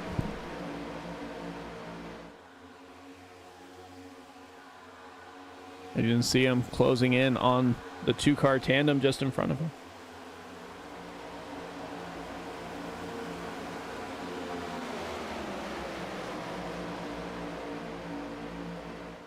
See if they're going to stay out this time. About to find out here. And they are staying out once again. Looks like they're going to go to that high line, though, to get around these other drivers here. Now 3-car tandem. And there they go. Nope, wait, maybe not. Oh, they're gonna stay right there. Now they go to the high line there, as the 15 of Alex Coffey will lead that pack up to the high groove. Yeah, you have Shane Davis trying to go up, kind of up to the high side. You got the 16 machine bouncing around in the middle. The 2 trying to get by. Now they're going to come back down. They're trying to figure out a way around all these lap drivers. Everybody's made pit stops, but they are trying to make as much time as they can. You know, they got, you know, a few more laps left of fuel. They're just trying to make the go as far as they can or as long as they can with that fuel run. But now they're jammed up here in the middle of the pack. Looks like they have Randy Mullins, Shane Davis all around them as they're trying to get around here. We'll see if they're gonna be able to do that. Alex Coffey just staying right with the 54 there of Mullins. Yeah, lap traffic is such a pain for some of these drivers on super speedways because it could really mess up your line, mess up the whole strategy here. And you see there's cars everywhere at this point. Yeah, Alex Coffey going inside, outside, trying to get around everybody as desperately as he can. Pretty much threw a wrench in the plan here as the 5 gets a little bump from the 3 of Hunter Carmichael. But I can't even Alex find Coffey, the rest of the other half. So Alex Coffey went inside, outside, and is now pretty clear here. But he could have been stuck in a bad position if he would have been there for a few more laps.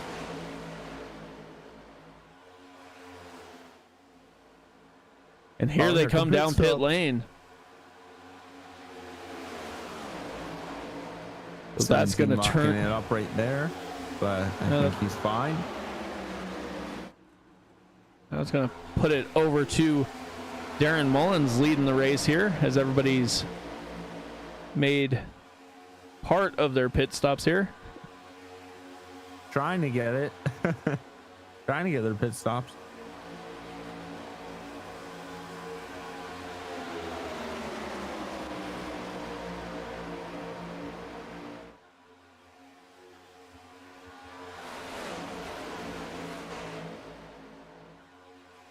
So here goes half of the other half of the field.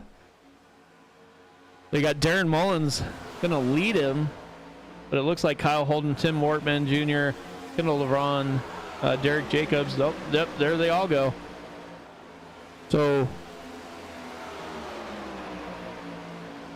now there's a question of what is Darren Mullins doing, or did timing missed it?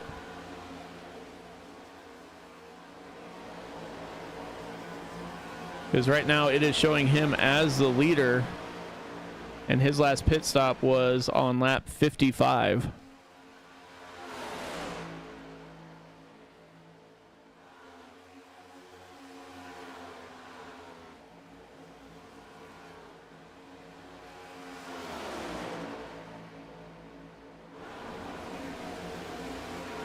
Everybody's made their way down pit lane, it looks like.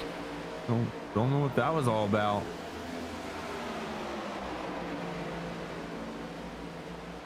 Everybody coming off of pit lane, going to try and hook up as fast as they can and get back up to race pace here as we're getting closer to that 100 lap mark, which would leave us 20 laps to go here in the Moonshiners Racing League.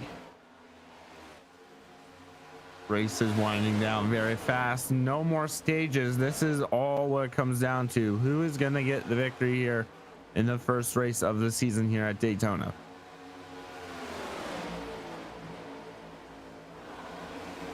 Let's see if we can find where Steven Gibson is. Steven Gibson's back here. Towards back, looks like he's losing some speed here. Oh, he was going to try and get up in front of Barry Sanders and just couldn't do it. So he's going to lose a little bit of speed there. So that's going to turn Hunter Carmichael into the leader of this pack here.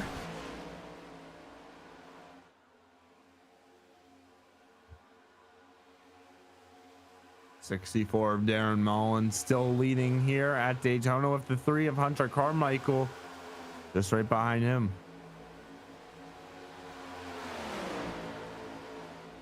Yeah, the gap between them is 38 seconds. So we'll see how many laps Darren Mullins has of fuel as he's going to run it till it runs dry. Because if Darren Mullins was to come down right now, spend the same amount of time that Hunter Carmichael did on pit lane which is 33.48 seconds, he would be coming back out with about 4 seconds to get up to speed. So definitely a car to watch out for is that 64 of Darren Mullins.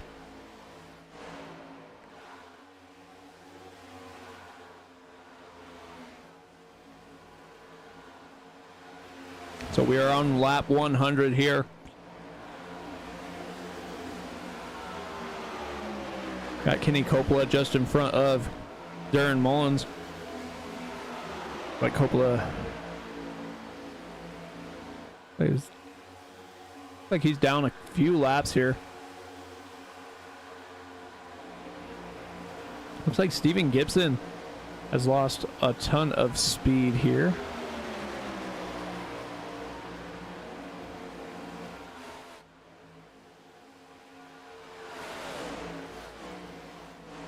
But Darren Mullins still leading as he comes down pit lane. He's going to turn it over to the 5 of Aaron Matthews and Chad Sullivan, with Barry Sanders and Steven Gibson back there. Looks like these guys are shuffling to see who can lead and what car makes them the fastest as they're trying to close in here. Darren Mullins on pit lane.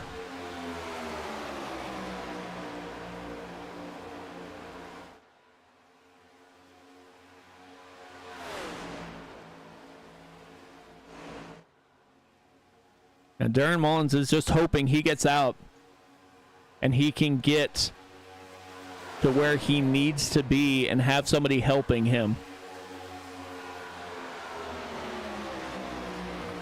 That's all you can ask for, really, Mike. If you have somebody that can help you, that's great. If not, it's a pretty tricky situation. Guys, you see him exiting pit lane right as that lead pack gets by. He's going to fade back. He might be able to pick up the second group. But right now, Aaron Matthews is leading the race. Chad Sullivan second, Barry Sanders third, Steven Gibson fourth, Hunter Carmichael fifth. Alex Coffey is leading this next group as they don't let Darren Mullins get in line, as he is going to have to try and race to the back and catch that draft.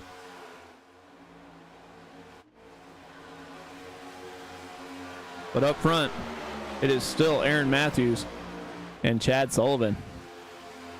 19 laps to go here at Daytona.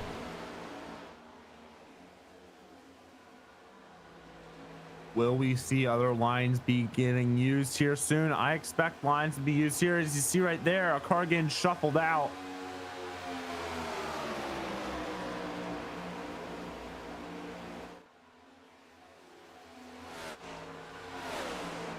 And it looks like we got some battle back here towards the back. Jeff Carson in the high side has like Shane Davis back there as well. Kenny Coppola. All these guys battling for a few spots, but some of them are laps down, but working together anyway to try and get towards the front. Leaders, though, still have a comfortable cushion here. You got Hunter Carmichael at the back of this lead group here, with Alex Coffey leading the next group, and he is a little over 3.25 seconds back.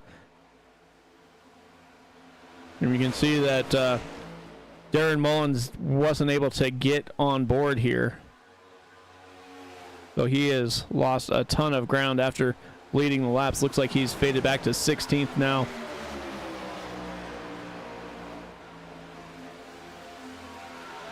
I don't see anything changing here inside the top 5 anytime soon here.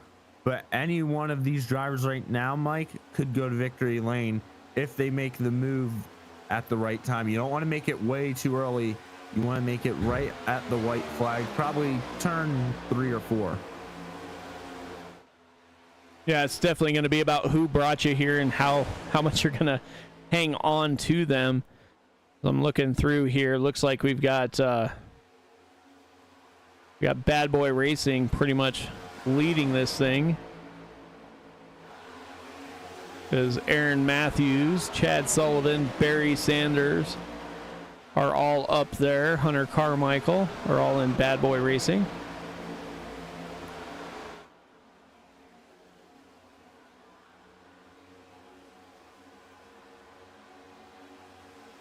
See that second pack back there? Looks like about 4 or 5 cars. Right there. Second pack trying to work their way up, trying to catch them. That gap, though, is growing. It is not shrinking. Alex Coffey is now 3.5 seconds back. Yeah, he is now 3.5 seconds back, man. It's gonna be a tough ask for them to get up there with 15 laps to go here. Yeah, I mean, the only way I can see it is if a caution would come out at this point, but I mean, they're so spread out. I just don't know if we're gonna get there. That's gonna be one of the rough races here, as Aaron Matthews, Chad Sullivan, Barry Sanders, and Hunter Carmichael are all on the same team. The only driver not part of Bad Boy Racing is Steven Gibson here. And Steven Gibson is part of Full Throttle Racing down there. So definitely teammates. We'll see how the team orders go, or if anybody's going to pull out and try and get a win. I mean, it is Daytona and everybody wants to win.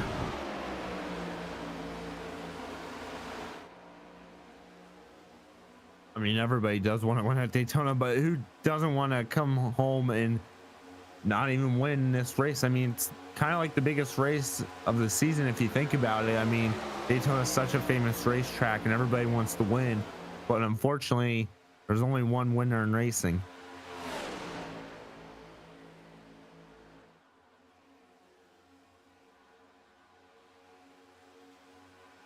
Yeah, we got 5 cars on the lead lap. In the lead pack. Let's go back to Alex Coffey. He is still 3.5 seconds back. He's got Nigel Christensen giving him a push. Matt Cox, Paul Gallimore, Brandon Bikey, and Blaine Wilson. Then you got about another 5-second gap back to the third pack, but it is going to come down to these two. And if they can get enough speed to catch this lead pack. We've seen these leaders swap, this lead pack swap who's leading a couple times now. Aaron Matthews leading this time. Hunter Carmichael was leading for a while there too. We'll see if anybody else gets a chance to lead. Chad Sullivan led a few laps earlier in the race. And for these drivers right now, I mean, Mike, talk about the leader, Aaron Matthews. I mean, if you're Aaron Matthews right now and you're leading all the way up to the white flag, I would not want to be the leader right now coming down to those final laps, because those drivers behind you are going to make moves, and there's a great potential that you're not going to win that race because they made a move at the right time. So if I was right now inside top 5, I'd rather sit second, third, maybe fourth, and then see where it goes from there. I would not want to be the leader coming to the white flag. Definitely will want to be sitting third or fourth at least. I know these guys have put forth a ton of effort into this season. These guys are trying to wrap up basically Daytona Speed Weeks, as they had the Clash and then they had the duels here. So you see the 21 slide up the racetrack, see if it looked like he might have been trying to make the pass there, but thought better of it for the moment. We do have several sponsors that are jumped on this season. We have the RS button boxes, AASM, you got Green River Tire, Hickory Harbor, Raging Cajun Bail Bonds, Warrior Wraps as usual, and of course the Ram Welding and Fabrication. Oh, definitely thanks to all those guys jumping on, letting these guys do what they do and put on a show here.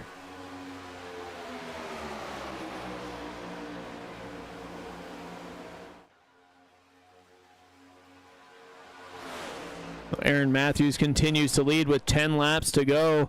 Chad Sullivan, Barry Sanders, Steven Gibson, Hunter Carmichael all back there. We'll jump back and look at the second pack. You can just see how far away they are. They are over 3.5 seconds now, losing about a tenth this lap. We're going to see if anybody swaps around, as it looks like Nigel Christensen was overheating and went back towards the back of this lead group. See if the 14 machine of Matt Cox can push the 15 towards the front, or see what happens here as everybody kind of gets a little bit out of shape trying to stay in line. You see Bikey bouncing around, Gallimore around as well. Even the 18 machine there of Blaine Wilson. You kind of want to stay as in the straight line as possible here, but coming to the start finish line, we'll have 8 laps to go this time by. Let's see how this is going to end here in the Moonshiners Racing Cup Series. Well, 8 laps seems like a lot of racing yet to go, but that's not a lot at all. And I mean, when you're a driver right now, you're not even thinking about the laps. You're just thinking about where am I going to finish, and if I am going to finish. That is the question. But you're seeing that 14. I mean, he's trying his best to push to 15 right now, but I just don't think it's going to be enough time.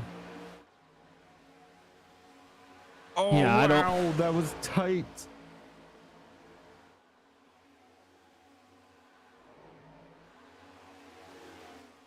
Guys are bouncing all over the place trying to get runs here and there.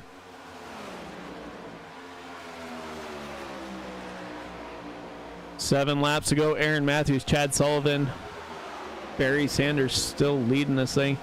You can just see how close and how good of a push that Chad Sullivan is giving Aaron Matthews. It's gonna be interesting to see if they stay just pushing each other through the start finish line, or if somebody tries to make a run here.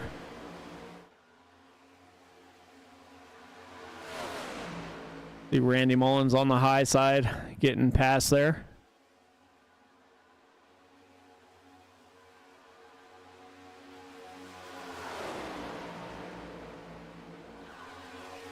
Six laps to go now.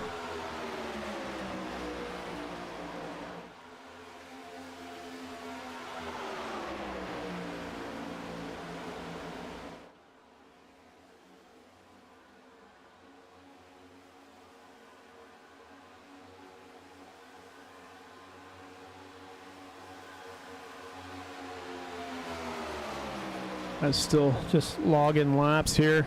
Let's see that gap. All of a sudden, it went from 3.5. Now it's down inside of 3 seconds. 6 laps to go.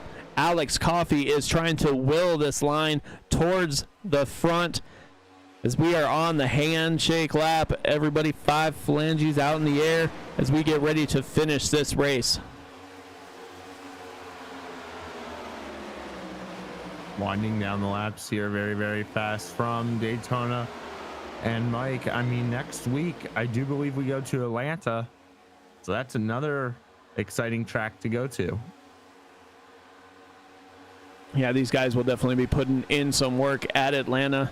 It's still one of those Speedway type tracks. We'll see who can last the longest there. As it looks like this flopping of who was pushing has helped this second line, as they are down to inside 2.5 seconds, but they have 4 laps to go, and I don't know that it is gonna be enough, as they're only gaining about 0.3 a lap.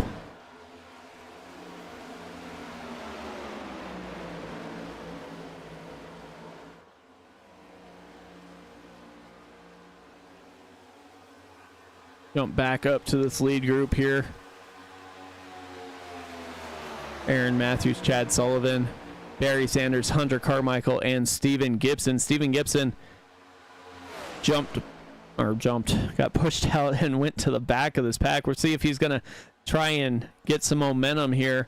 He doesn't have anybody behind him, so he is pretty much the odd man out of this lead pack unless Alex Coffey can start to close in.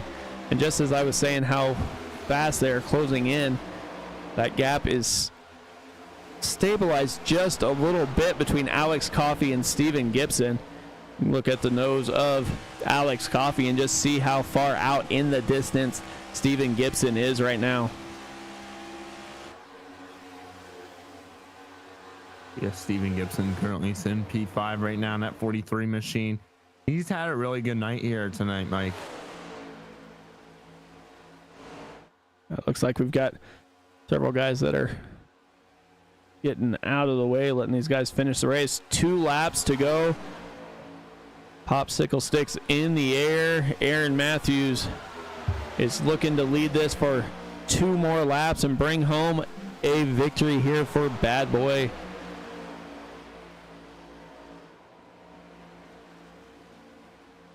If anybody tries to get out of line, you can see how much pushing Alex Coffey is trying to get. If he can get this line back towards the front. He does have several fast guys with him. Brandon Bikey, pole setter, in the line as well. They head down the back stretch, or down the front stretch, to take the white flag. Aaron Matthews has less than 2.5 miles to go to bring home a victory here in the Moonshiners Racing Cup Series. Chad Sullivan, Barry Sanders, Hunter Carmichael, Steven Gibson, as they will battle it out to see who's going to win. That gap has closed dramatically now.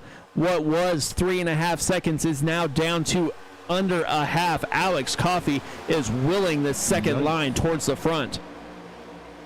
I don't know. Is it going to be enough? Here they come out of 4, side by side, beating and banging. Chad Sullivan's going to take the lead. See if Barry Sanders got second. Aaron Matthews winds up third. Hunter Carmichael fourth. Chad Sullivan pulled out at just the right time and was able to bring home the victory. But Alex Coffey and that second line made it interesting. From 3.5 seconds down, he winds up finishing 0.3 tenths, 0.3 of a second from the leader there. So that was a heck of a drive there. I don't think it could have got any better than that. That was a great finish here, Mike, and they raced very, very well tonight.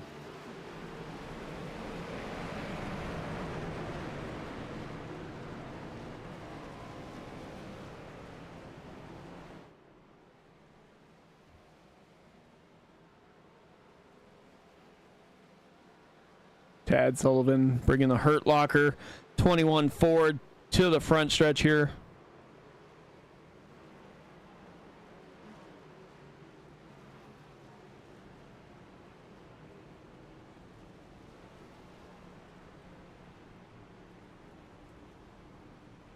We'll let him burn it down here momentarily.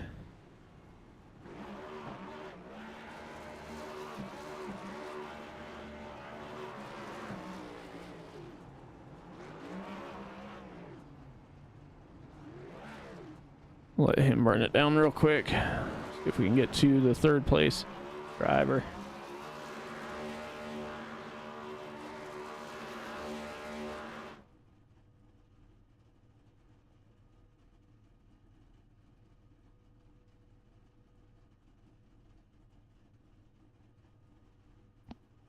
Hey, Aaron, Mike up in the booth. How's it going, man? Oh, it's going. It's going. Well, you led for almost as long as you could possibly lead there in that final stage, but wound up bringing home a P3. How was it out there racing tonight? Oh, man, it was a blast. Give me just a second. I had to go get a beer. I'm a little wore out. Definitely, man. Definitely 120 laps of Daytona. That can definitely do it to you. You guys put on the show. You had Bad Boy Racing up there basically for the top 5 positions here. So congrats on that. How's it feel starting off the season with a podium finish here? And I'll take it. It's really, really good momentum for us here. Still trying to catch my breath here. Definitely. Well, we'll let you do that. Anybody you want to thank before we get you out of here tonight?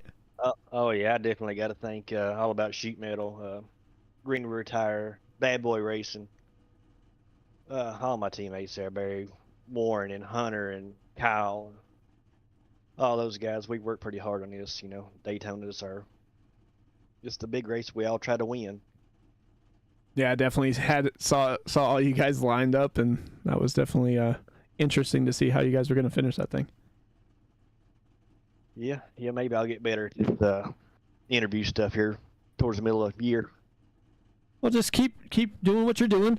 You're running pretty well from the start of the season, so congrats on your P3 finish, and maybe we'll talk to you next week at Atlanta. Alrighty, thank you. Yep.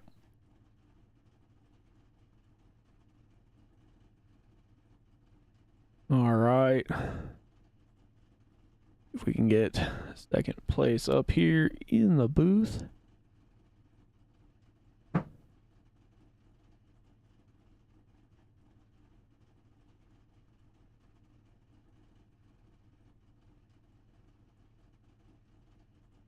Daniel, I believe you're with Barry. Barry, it is Mike and Daniel in the SRM booth. You got a copy? Yes, sir. Well, what a race here tonight from Daytona, the season opener here for a new season, Moonshiners Cup Series season. And tell us, how was that racing tonight? It went pretty well, league-wide, man. I thought we had some good green flag laps, and everybody was pretty good holding their line and drafting, a lot of checkups, but that's typical here, the accordion effect. So I thought everything went pretty well. I didn't know where we were going to come out on that pit stop, and all of a sudden we were up front, and I was like, man, we're 4 seconds ahead at that time or something like that. I was like, how in the world? So I don't know, man. I just luck of the draw there at the end, I guess. Well, now that Daytona is out of the way, what are your expectations going into next week at Atlanta? Another drafting style track, not as big, but it's still a lot of drafting going on. Yeah, we had some fun there last year. It was a good race. Darren squeaked through a big wreck there and won it, so we should have some more fun there. Be probably very similar to here is what it feels like now, just a little bit more narrow. I miss the old Atlanta, but at the same time, you know we run what's on the schedule. So looking forward to going to Atlanta. Thrilled. Bad Boy got 1 through 4 here tonight, so tickled to death with our team and how we worked together there at the end to kind of maintain that little lead that we had. And unfortunately, we lost Warren there in one of the wrecks, and we thought Hunter was short on fuel, so we put him in the back there to save a little bit. And we were able to maintain it. They were catching us there toward the end, but tried to get to Chad's bumper there towards the end of the race, and I just couldn't get enough of a side draft, and I didn't want to wreck us all, so might have got a little nervous there, and the Hunter couldn't get to my bumper to push, so we ended up second. Tickled to death, happy for Chad. So he went back to back, and he was complaining the whole time about racing at Daytona and how bored he was and how he wanted to take a nap and go to sleep, and then he ends up winning the race. So I don't even know what to say about that. But we had fun, man. I'm glad to see we had a full field tonight. Tickled to death have you all back doing the broadcast with us. And well, super stoked to get Daytona out of the way and get a second place finish and start the season out strong. And do you have anybody you would like to thank? Absolutely, man. Richie at RS Button Boxes for always sponsoring us and sponsoring our team. Hickory Harbor, All About Sheet Metal, Green River Tire. D's Lug Nuts Podcast is a new one with Julian Austin. Got to thank him for sponsoring the league and coming on board. Of course, Randy with Ram Welding for sponsoring the race tonight. So I got a lot of support from a lot of sponsors to get this league going and keep us financed and running strong, man. So tickled to death with tonight, and thank you all for putting on a good show for us. Well, congratulations on a second place finish. Maybe you finish one place better next week at Atlanta. Have a good one. You too, man. Thank you.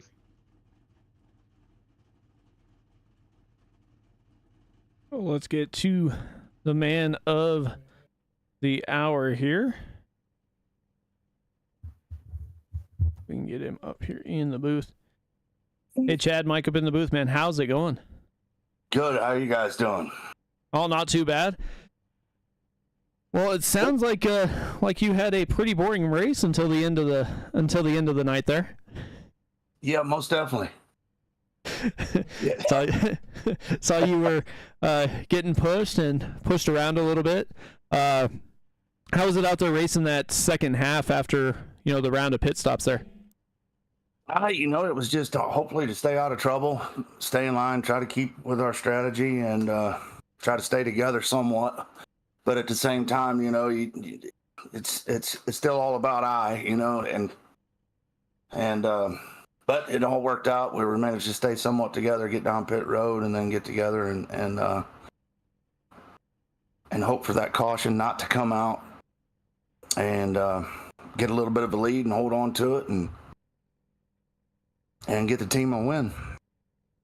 Yeah, definitely. You guys had the right strategy. You were able to avoid the incident that kind of cost that second group trying to work through all the cars that had pitted, trying to maintain their speed, and they wound up having to slow down just a little bit. And I think that's part of the reason why you guys were able to take advantage of that pit strategy there. So you guys had 1 through 4 yeah, for Bad Boy there. Yeah. So heck of a run.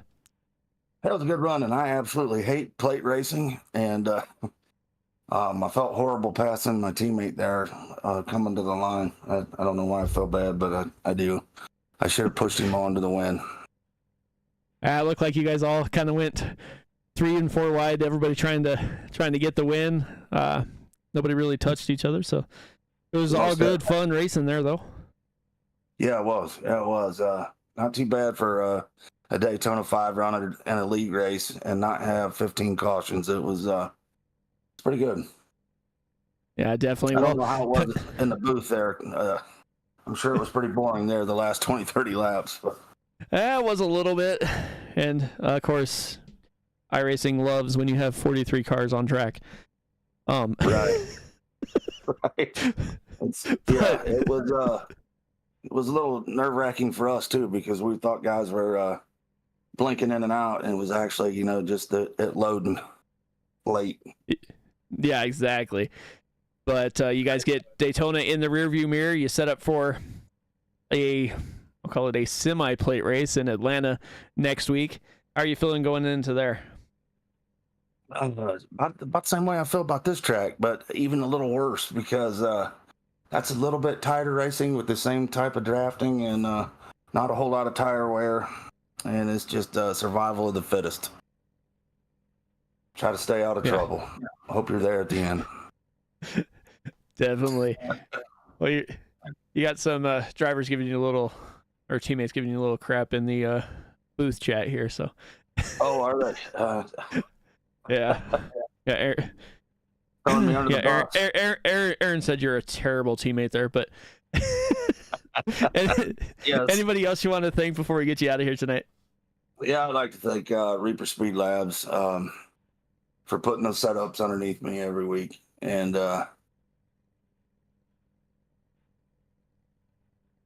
there's a couple others here. Hurt Locker and Bad Boy Racing team. So a good group of guys to run with. And Moonshiners Racing League puts this all together, and you guys up in the booth. Good stuff. Definitely, man. Well, congrats on your win. You can kind of relax a little bit here. Just have to show up for the 18 races and have yourself a run in the playoffs then. That's right. Daytona 500, 2 years in a row. Definitely, man. Well, congrats once again, and we'll talk to you later. That sounds good. Thanks, Mike. Yep.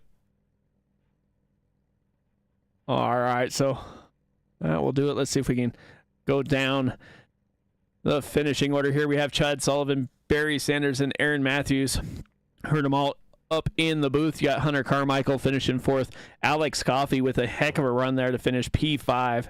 Stephen Gibson, Paul Gallimore, Brandon Bikey, Matt Cox, Blaine Wilson, Nigel Christensen, Jeff Carson, Ryan Huff, Nicholas Atwood, and Caden Nofree round out that top 15. Darren Mills. Then you have Blaine Woodruff, Tim Wortman Jr., Kendall LeVron, Ed Boyles Jr., Darren Mullins, Jeff Taylor, Kyle Holden, Jared Clark, Derek Jacobs, Dean Motley, Shane Davis, Nick King. Randy Mullins finishes 29th, Jordan Schmeets 30th, Chris Spear, Jeff Chandler, Chris James, Chris Davis, Jamison Middlemiss, John Bender, Kenny Coppola, Kane Lee, and the rest of the field, Warren Young, Paul Whitley, Matt Metler, Matt Mackin, and Derek Pemberton round out the field. Anything you want to say as closing thoughts before we get out of here, Daniel? Well, it was an exciting race, and our expectations were high, and they provided us with great racing going on here tonight. You know, we had big ones, we had great pushes, aggressive drivers, everybody fighting for stage points, and now with Chad Sullivan getting a win here at Daytona once again, I think that's how it's going to be at Atlanta too. Yeah, it definitely seems like that is what's going to happen here. These guys had a taste of Daytona as they've been here for 3 weeks. They move on to Atlanta. So that is where we will catch you guys next time, as we will say goodnight from all the drivers of the Moonshiners Cup Series and all of us here at Sim Racing Media. I want to wish you guys a good night. We'll talk to you next time.